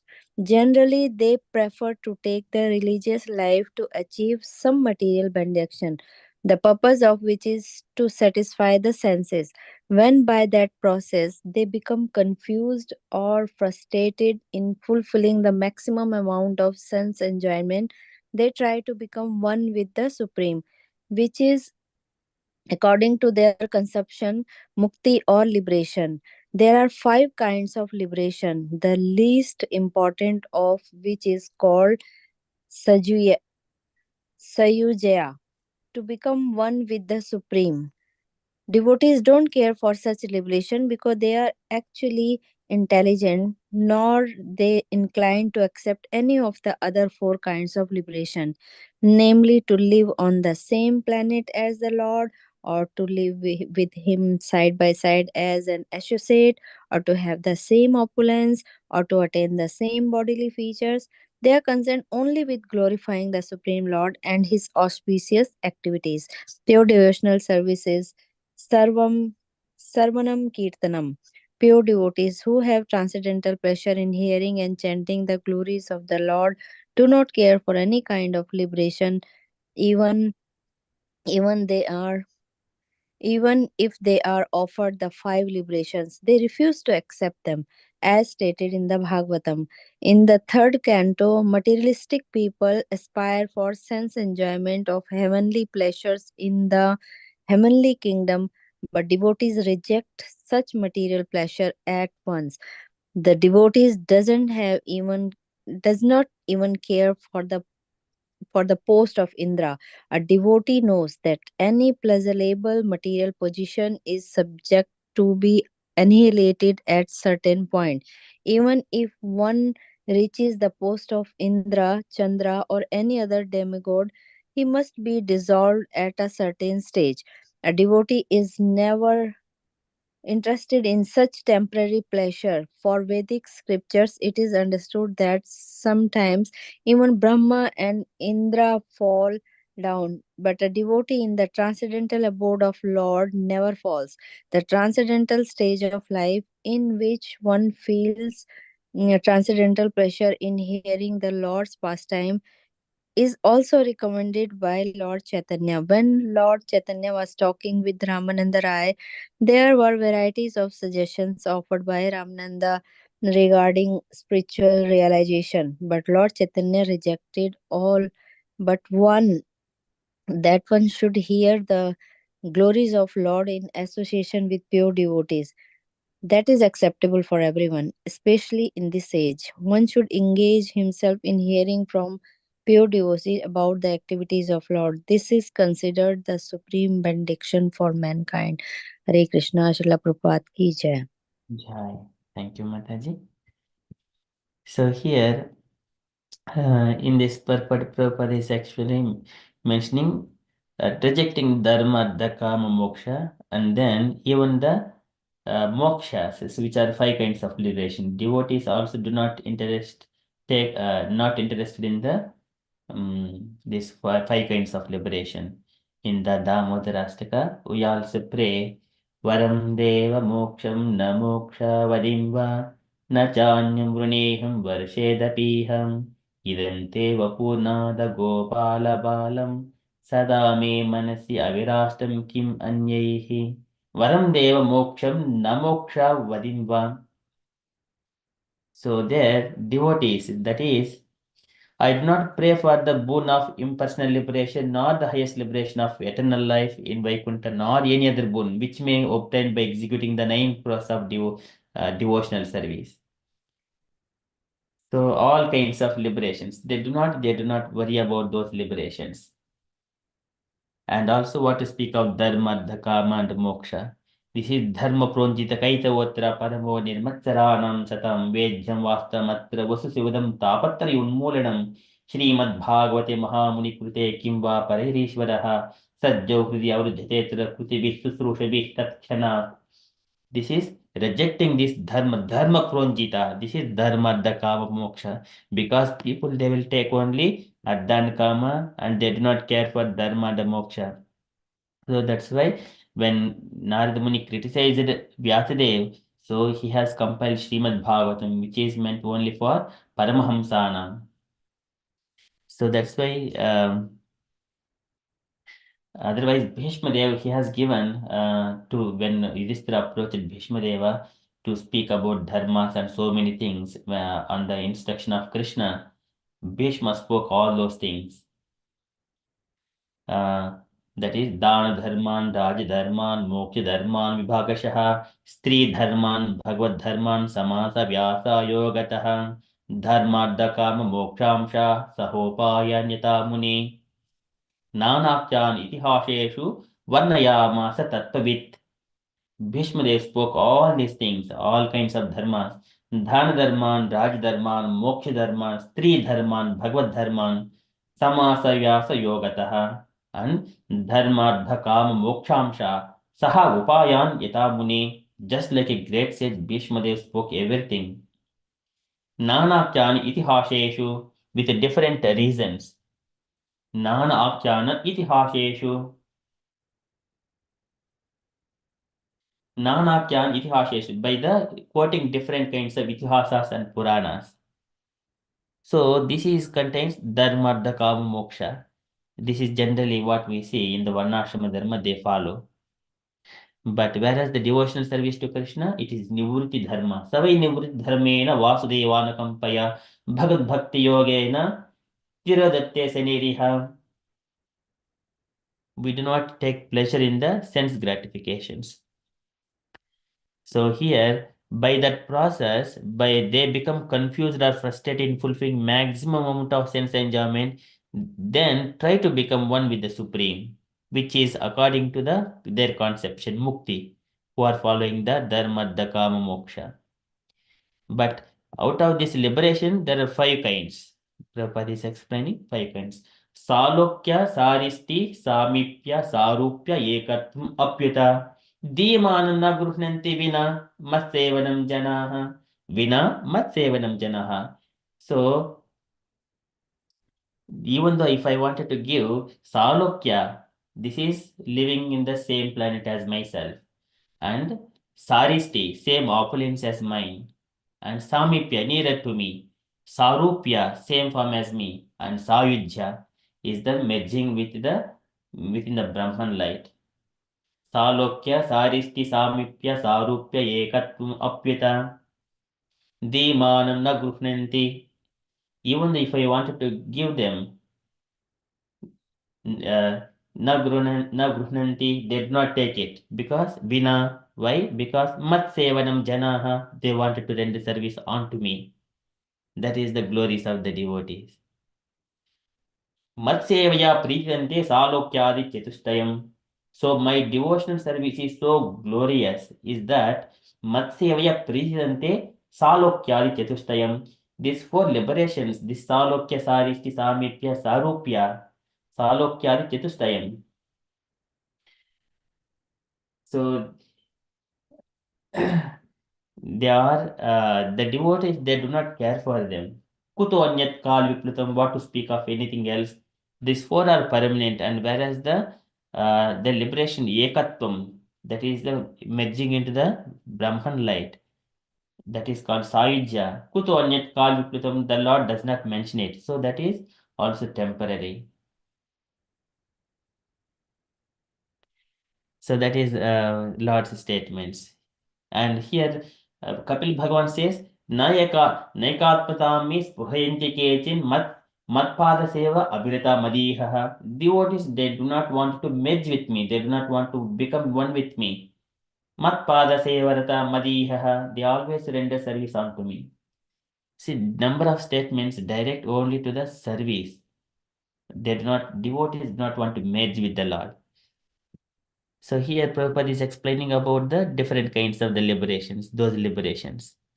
So like we are seeing the Vaikunta planet. Here the devotees, here Nanda, Sunanda, and Jaya, Vijaya, they have got the similar kind of form of the Lord. Vasantyatra Purushaha Sarve Vaikunta Murtayaha. They're all very beautiful with all their ornaments, Shankha, Chakra, Gada, Padma in their four hands. They are as much beautiful as the Lord. This is the Sarupya, the same form as Sarupya. And Saristi, same opulence. Samipya, they are nearer to the Lord, personally assisting. Nanda, Sunanda, Prabala, Rahana, Jaya, and Vijaya, like that, personally assisting. And here in the Krishna's pastimes, Uddhava and so many other Sattiki, they are personally assisting the Lord. So here Prabhupada is explaining all these liberations. They wanted to render service. Of course, when we are rendering service, we are nearer to the Lord. But our focus is to please the Lord and serve the Lord.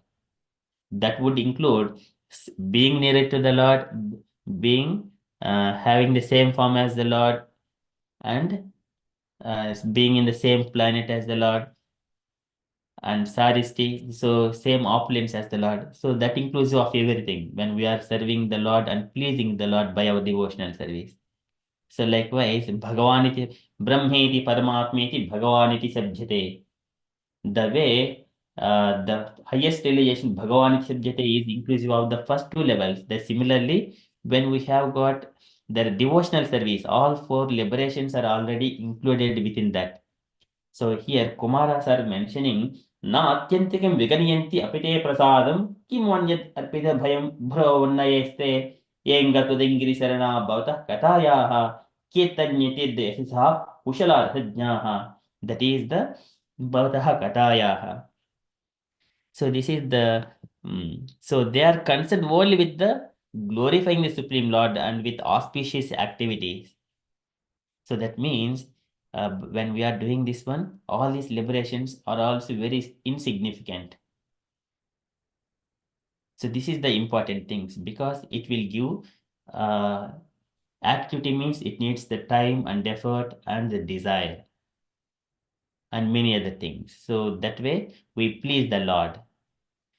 And also glorifying the Supreme Lord and his auspicious activities.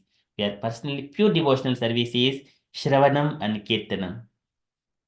Pure devotees who take transcendent pleasure in hearing and chanting the glories of the Lord do not care for any kind of liberation, even if they are offered the five liberations. They refuse to accept them, as stated in the Bhagavatam, third canto.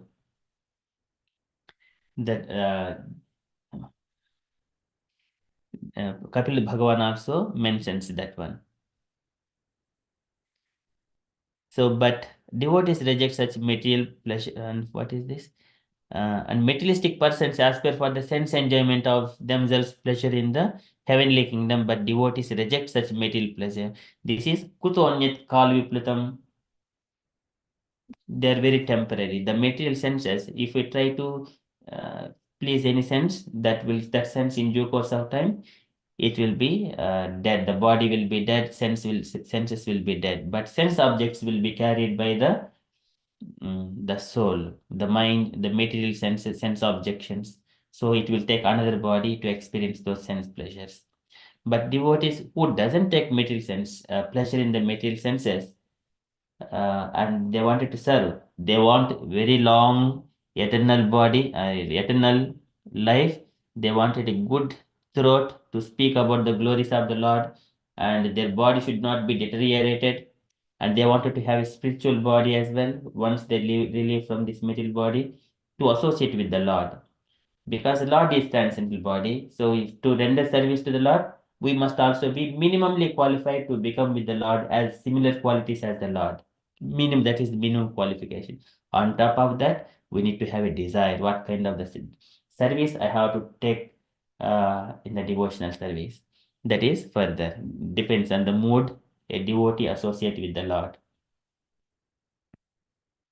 That's why devotees does not even care for the post of Indra or Brahma or many other posts like Chandra, Surya, something like that. A devotee is never interested in the such temporary pleasures. So, and also we see whatever the highest position in this material world, there is some kind of a disturbance, like Brahma's Brahma Vimohana Leela and Indra's illusion, the fall down. But we see a devotee in the transcendental abode of the Lord, he never falls. They are called uh, animisheshu, or they're all transcendently living in the spiritual abode of the Lord. So this is the transcendent stage of life, in which one feels transcendental pleasure in hearing of the Lord's pastimes. And this is what Chaitanya Mahaprabhu recommended. There are other steps that Ramananda Raya explained to Chaitanya Mahaprabhu what is the best thing to be done for the human society. But Chaitanya Mahaprabhu rejected all of these things, but except the hearing of the Krishna Katha. One should hear the glories of the Lord in association with the pure devotees. That is acceptable, everyone, especially in this age. When we are doing Kirtana Deva Krishnasya Mukta Sangaha Param Vrajet, automatically he will be relieved from the material things. So one should engage himself hearing from the pure devotees about the activities of the Lord. That is considered the supreme benediction for mankind. See, it is repeated again and again. That is Bhavataha Yenga Twadingir Serana Bhavataha Katayaha Kirtanya Tirdesaha Kusala Rasajnaha. Kirtanya Tirdesaha Kushala Rasajnaha. So these Kumaras are glorifying the Krishna Katha. That is the considered supreme benedictions for mankind. Whenever we get a chance, we speak about Bhagavatam Kathas to everyone, even non-devotees also. It is very pleasing. And here, each Bhagavad Katha contains inner meanings, inner takeaways. It will directly touch the heart. We do not have to speak the philosophy specifically. Okay, likewise, Kumaras are glorifying the Krishna Katha here. And they glorified Krishna and as the Lord in the Vaikunta, and then Krishna Katha here. Okay, that is from here, translation and purport. I request dear devotees, kindly add your additions, or you wanted to share anything on this, or you wanted to ask any questions, kindly ask. Hare Krishna. Hare Krishna, Prabhu. I have two questions, Prabhu. Yes, One is, who is Nand Sunanda? You keep mentioning it. I have heard from you. yes. So here one person is doing this Chamara, and the other person there, they are the Nanda and Sunanda. Are they servant of God, or who are Yes. they? Yes, servants, personal servants. And they are in Vaikunta or in Goloka? In Vaikunta. Okay. And one more question, Prabhu, is because we have been hearing about sense gratification, sense gratification. Prabhu, what is Sharir Dharma? Because with the age, I mean, body needs lots of care and kind of comforts and looked after uh, mm, in different way, like after 50 years. So how should we correlate it with the sense gratification, or because body's needs are more than before? So does it come under sense gratification, or is it to look after, because there are different types of dharma? So look after body is also a dharma, no? Yes. So here, looking after the body, as long as we are clean, waking up early in the morning, cleans the body, and wear nice clothes, washed clothes, and then coming to the temple room, and then just engage in the devotion service. But from the bodily perspective, cleansing the body 3 times a day as per the scriptures. But here in this country, even the one time is hard nowadays. So cleansing the body, wear nice clothes, and body may need. It is a need is different or comfort is different. Need is clothes, food, and shelter. That is the need. And comfort is I need a beautiful clothing and then very luxurious food and a luxurious home. Adding the more things, the comforts.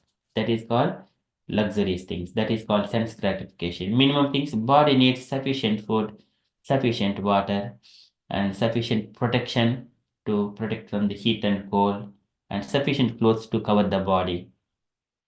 That is minimum needs. Need is different and comfort is different. That is, more comforts are called sense enjoyment. So, if I wanted to eat some food, but first of all, when we are offering to the Lord, I wanted to prepare nice palatable dishes to the Lord to offer as a bhoga to the Lord, and the Lord will be pleased. Then, finally, after pleasing the Lord, we take the remnants. Of course, the Lord returns all the food as it is to us, and we take that. But main thing, we wanted to please the Lord.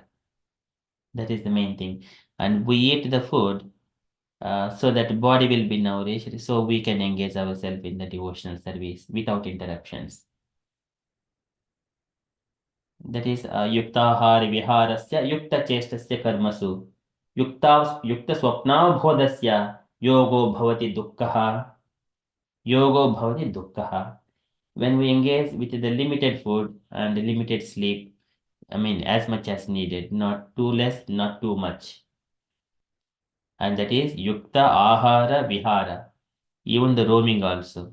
Roaming also, sometimes we go for picnics and all because it is holiday, Saturday, Sunday, we go and spend some time. But that is also to be limited, not as much as needed for the body.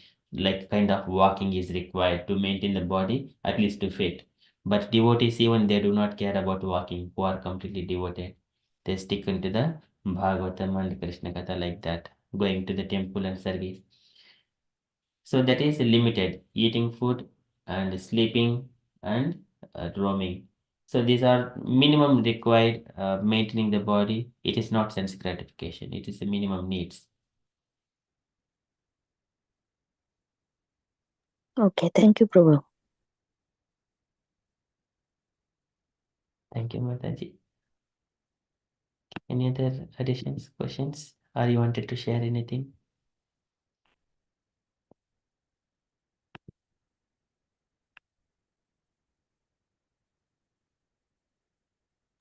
Prabhu, you said we should have bath 3 times as per scripture. Why 3 times, Prabhu? In the morning, in the afternoon, and in the evening. Because I mean, whoever dedicated their life completely, no more materialistic activities. They are who have taken the second initiation, Brahminic initiation, and when he is out all the time engaging in the devotional service. Prabhupada said 3 times: morning before the Mangalarati, take bath, and in the afternoon once again, and then in the evening. So likewise, but There are different kinds of baths as well.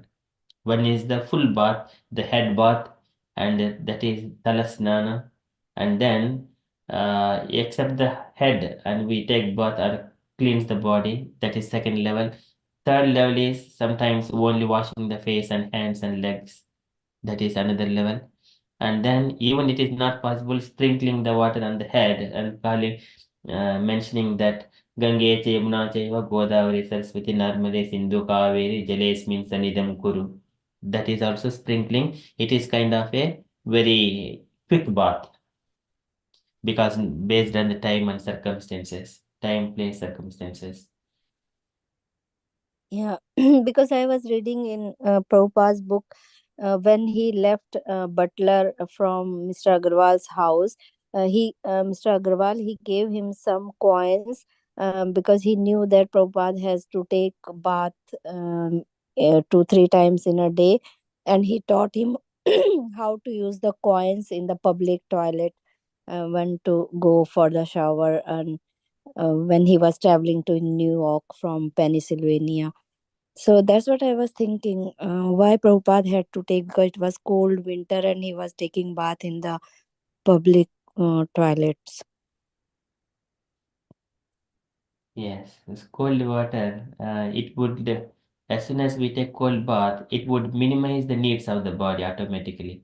Body always demands the comfort, coziness, and pleasing the sense gratification. But when you give our tongue wanted to eat some palatable dishes. If you give the bitter ones like the neem leaf, something like that, it doesn't like it. But it is good for the tummy. If you take in the limited quantity, it will nourish the body to be immune to the all kinds of poison and something. So similarly, when the body is given the cold water, body actually wants warm water pleasingly. But if you give the cold water, then immediately body may not like it, but if we are just giving, after a few minutes, body is used for it, and then it will take, oh, okay, this is my destination. It is not, and then body will get adjusted with it. We will also feel happy with that one. After a few minutes, at the end, the cold water is so pleasing. Yeah, because Prabhupada also mentioned that people in the West, they in the summer or winter, doesn't matter, they always take bath with the warm water. So he was very surprised to know this. Yes, Mataji, it is not like in India here. So in India, we can take cold bath even in the winter also. It Yeah. will for it, but here it is not. Even in the summer also, it is very cold. Yes, Prabhu. Thank you, Prabhu. Yeah. So based on the circumstances, there are different levels of bath.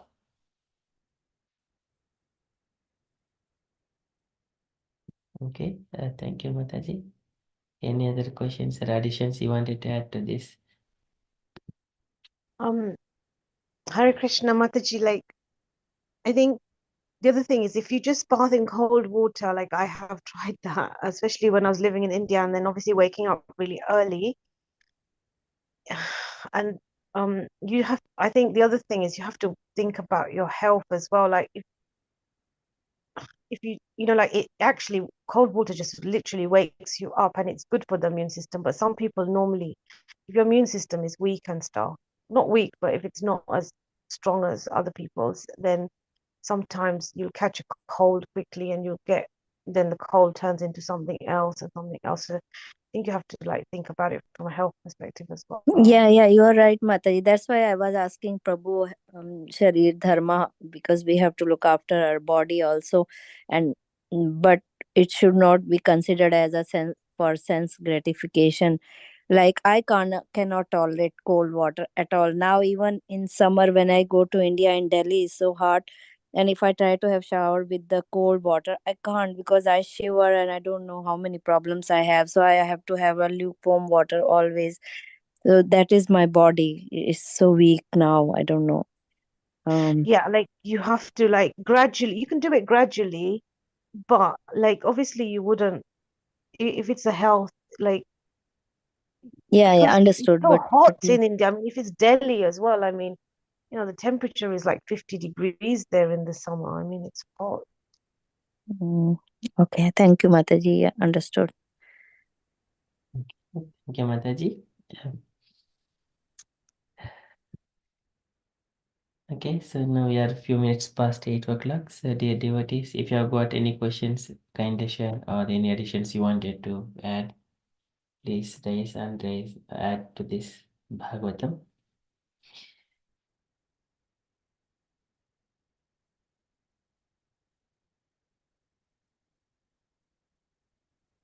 If there are no questions, then we shall. Yes, Mataji. Yeah, Prabhu. I always have this question. Maybe it's foolish, but I don't know, Prabhu. That's why I'm asking. So when we do arti, why we do this chawar and more pankh? This mayur pankhi for God. Why do we do? I mean, dhoop deep is okay. I understand offering flower and handkerchief is all right. But why we do this even in winter, Prabhu? What's the meaning of this in the arti? This Chamara Mataji. Yeah, Chambra Prabhu. I'm sorry. Okay. Because in the temple, when the Lord, there are so many devotees come, from the Lord's body also, there lots of heat gets generated. Though it doesn't matter so much of cold. There was once past time in the southern India as well. There is a devotees are performing, and it is kind of cold weather. Some of the I think British people they were saying something like that. Why you have kept this big umbrellas? It is already something like that they have mentioned. And then if we do not do this camera, Lord's body gets very heat. They mentioned it, and then later on they wanted to they were thinking, is it right or not? Why it would happen? And then later on there is sweating happening on the body of the Lord, and also it is very warm. So those were experienced. So that's why even it doesn't matter it is cold. So chamaras are also to be fanned all the time. And with the peacock feather also we do. Yeah. So they both have same purpose. They serve the same purpose, Prabhu. I think so, Mataji, but peacock feather also giving it is pleasing the Lord through different paraphernalia, cameras and peacock feather fans. And sometimes if we do not have that, even in the Gopa boys, when they go to the forest, they will take some kind of a little branch, a twig of with leaves, and they do that. Lord will be very pleased. Doing that one is pleasing the Lord is what is needed. It doesn't matter it is a chamara or peacock feather. Okay. Chamara, this is the hair of a one particular. Cow? Is it cow or horse Yes. tail? I think it's not normal cow. It's the kind of different cow. Okay. So that is what they get it. Chamari Muruga. It is Chamari Muruga. Okay. Okay. Thank you, Prabhu. So many questions. When the Lord appears, when, for example, whenever most of the times Lord appears, he appears and once by himself. But whenever in the Dakshayagna he appeared with Nanda, Sunanda, they are also doing this chamra. Parshva Brahmad Vyajana Chamara Rajahamsaha. Shwetatapatra Sesino Upari Rajyamanaha. Very beautifully he appeared with his all paraphernalia Nanda, Sunanda, and his art. This Atapatra Sesino just like a moon on the top of his head, and with his 8 hands, having Senkabja Chakra Sarachapa Gadasi Charma in his 8 hands, and having this Nandan Sunanda next to him, doing this chamara, fanning him. It is Vopari Rajyamanaha very beautifully, just like a flower. He has got all the 8 hands all spread around him, like his 8 petals of a flower, lotus flower. And laughing, Hasava Lokakalaya Ramayam Cha Vishwam. His beautiful smile is mesmerizing this entire world. Vakshasi adasriyaha vaduhu Vanamali Udhara. So having the goddess of fortune on his chest and laughing, Hasavalokakalaya Ramayam cha Vishwam, Pashva Brahmad Vyajana Chamara Rajahamsaha, Svetata Patra Sisino Upri Rajamanaha. Very beautifully appearing. It is pleasing to the devotees just by looking at the form, like the Kumaras are watching him here directly when he has got four hands. So the Lord of Peace, so having Nanda and Sananda, they're always smiling with the Chamara. So beautiful. Yeah, Prabhu. And sometimes I do think, what Lord talk to them? What conversation do they have? It is very beautiful to ask Mataji. Because they So laugh, they talk to each other. What topics do they discuss? What do they talk? they speak about Bhagavatam. Okay. So that is the glories, that is Bhagavatam. The devotees, they keep asking the Bhagavatam question and the Lord is answering to them. So here, that is what here Kumaras are mentioning. Uh, see, they wanted to, which are worth chanting, worth hearing. What are the auspicious activities and pastimes of the Lord, which are worth chanting? And then they are asking, like, kind of, oh, mighty Lord, what about this devotee? What about your pastime as Varaha? About Kurma? About Mashyavatara? Lord explains in different scenarios. And then he performs some kind of activities with the devotee. That is how they engage always themselves. Even Brangadipe Harikatamiva Gayamani, even the bumblebee also sings Harikatha, Yeah. and all the birds stop as soon as they're singing. So that is the nature of Vaikunta. All the time, Krishna Katha. When they were talking between the devotees, Nanda and Sunanda, Prabala, Arhana with the Lord, they talk about the Lord's pastimes. And what about what is happening in Brahmas this day? How many incarnations are happening and what is going to happen? Are there any different devotees? They are engaging themselves in different mellows of devotional service. This is what they wanted to always hear about the Lord and his devotees and pastimes. Bhagavatam. Yeah. Even with this bhajan Vrindavana Ramya Sthana, there also one line comes, Ashtadale Bestita, when they Lord is sitting with Radharani and Ashtashakis and Hasya Parihas something. One Yeah. line comes. So what do they talk? Ashtaki, and they do Has Parihas and they laugh and enjoy. What I always think, what do they discuss? Why they laugh so much? Yes. So here, our Krishna, he is a Rasa Vigraha. So Lord always does some part. That is so pleasing. Whenever Krishna goes in the either in the palace or outside of the Radha Mata's palace, either it is a Virija or Tulsi or Gopis, he does always something, some love is reciprocation.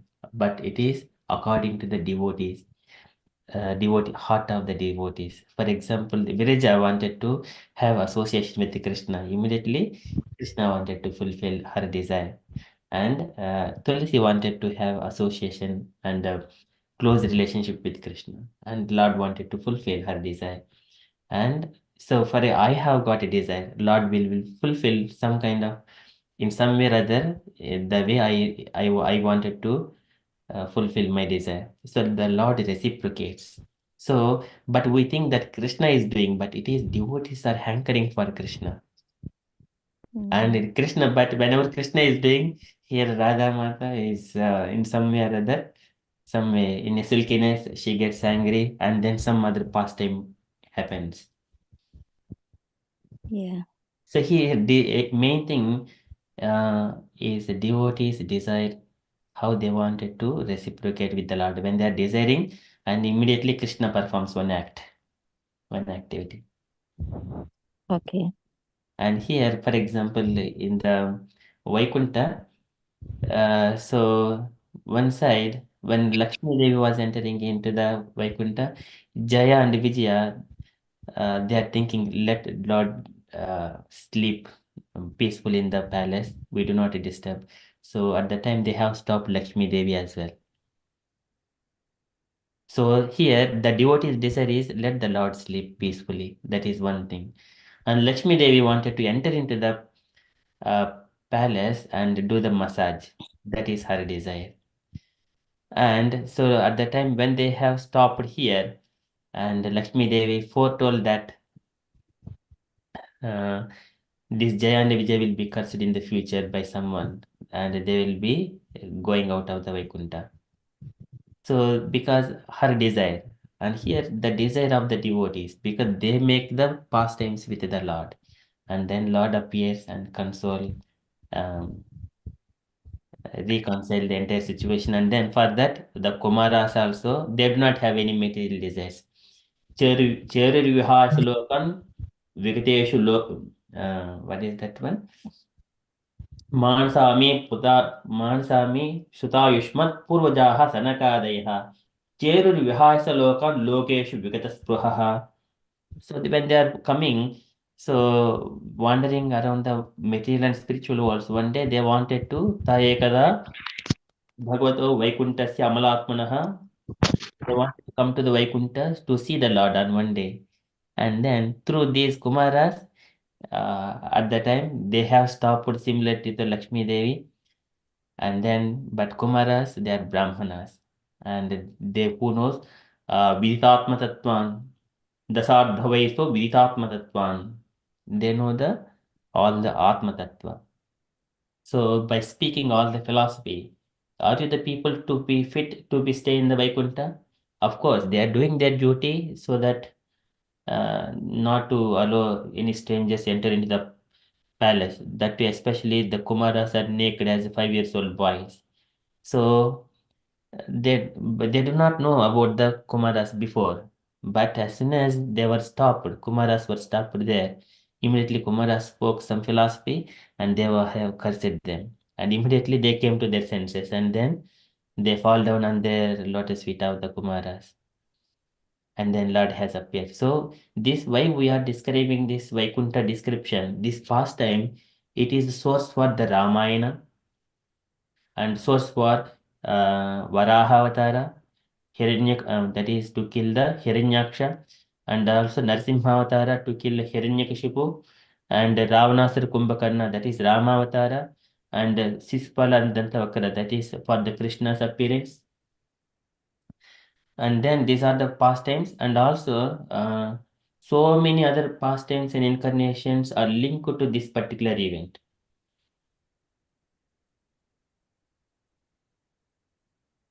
And also this Kumaras realization, they became the devotees of the Lord. So far they were impersonalist. And that is also linked and to establish the devotional service as the topmost. So these are all when the devotees are associating with the Lord and talking about the Lord. This is Bhagavad Katha. Okay. Thank you, Prabhu. Thank you so much, Mata. Radha Shekar Mataji. Oh, it's just a lovely conversation. I was just gonna say to Mataji that, like Srila Prabhupada said, health, sadhana, service. So in terms of the water thing, your health comes first. Anybody's health should come first. Like, because if you don't have health, you can't, not that it should, obviously we try to transcend the body, etc., but we shouldn't give undue, obviously if we're doing austerity, that's one thing, but we shouldn't give like so much pain to our own body either, like that we can't do our Krishna consciousness and like that. Yeah. Yeah, thank you, Mataji. Yeah, that is needed. We need to keep the body, so we execute devotional service. Purpose is different. So this is Yeah. purpose is Yeah. devotional service. That way, more time. But either we engage in the devotional service or not devotional service, the body is going to fall on one day. So, but we during that time we utilize the time for the purpose of Krishna's devotional service. I mean, I know like some ladies, like I've worked, especially in like when I do like in the kitchen and stuff, like I've I work very closely. I've known her for like 10 years, and she's like, 70 plus now, and she's brilliant. She does things, like, I don't know how Krishna gives her the strength, but then recently she's got like ill, she's of health and stuff. And we were always saying to her, look, don't worry, don't lift this, don't do this. But she didn't really listen because she was just thinking like she'll just do it for Krishna's service. But we should still take due kind of care so that we can, Yeah. like, you shouldn't, Yeah, understood. Overdo. don't overdo. Yeah. Yeah, thank you, Mataji. Understood. I understand what you want to say. Because sometimes, like we do all these things, and everyone's always saying, oh, you should be transcendental to the body, etc. But we do have a body, and the body is a part and parcel of Krishna. I know it's the 5 elements, etc. But still, we should respect the body and not give. Obviously, if we're doing silly things with it, that's different. But we're doing devotional service. It's not like you're doing Yeah, but we something. have to keep it fit for the purpose of devotional service, isn't it? What if we are sick most of the time, keep falling sick? So it's no point. One day you're doing Yeah. service and then for 1 week you disappear. Yes, so you You're have not to have well. balance. Yes, absolutely, Mataji. And we have to, because you have to learn to balance. Eventually you have to have you can do service if because at the beginning when you're young and everything, all you do is, oh, I just want to do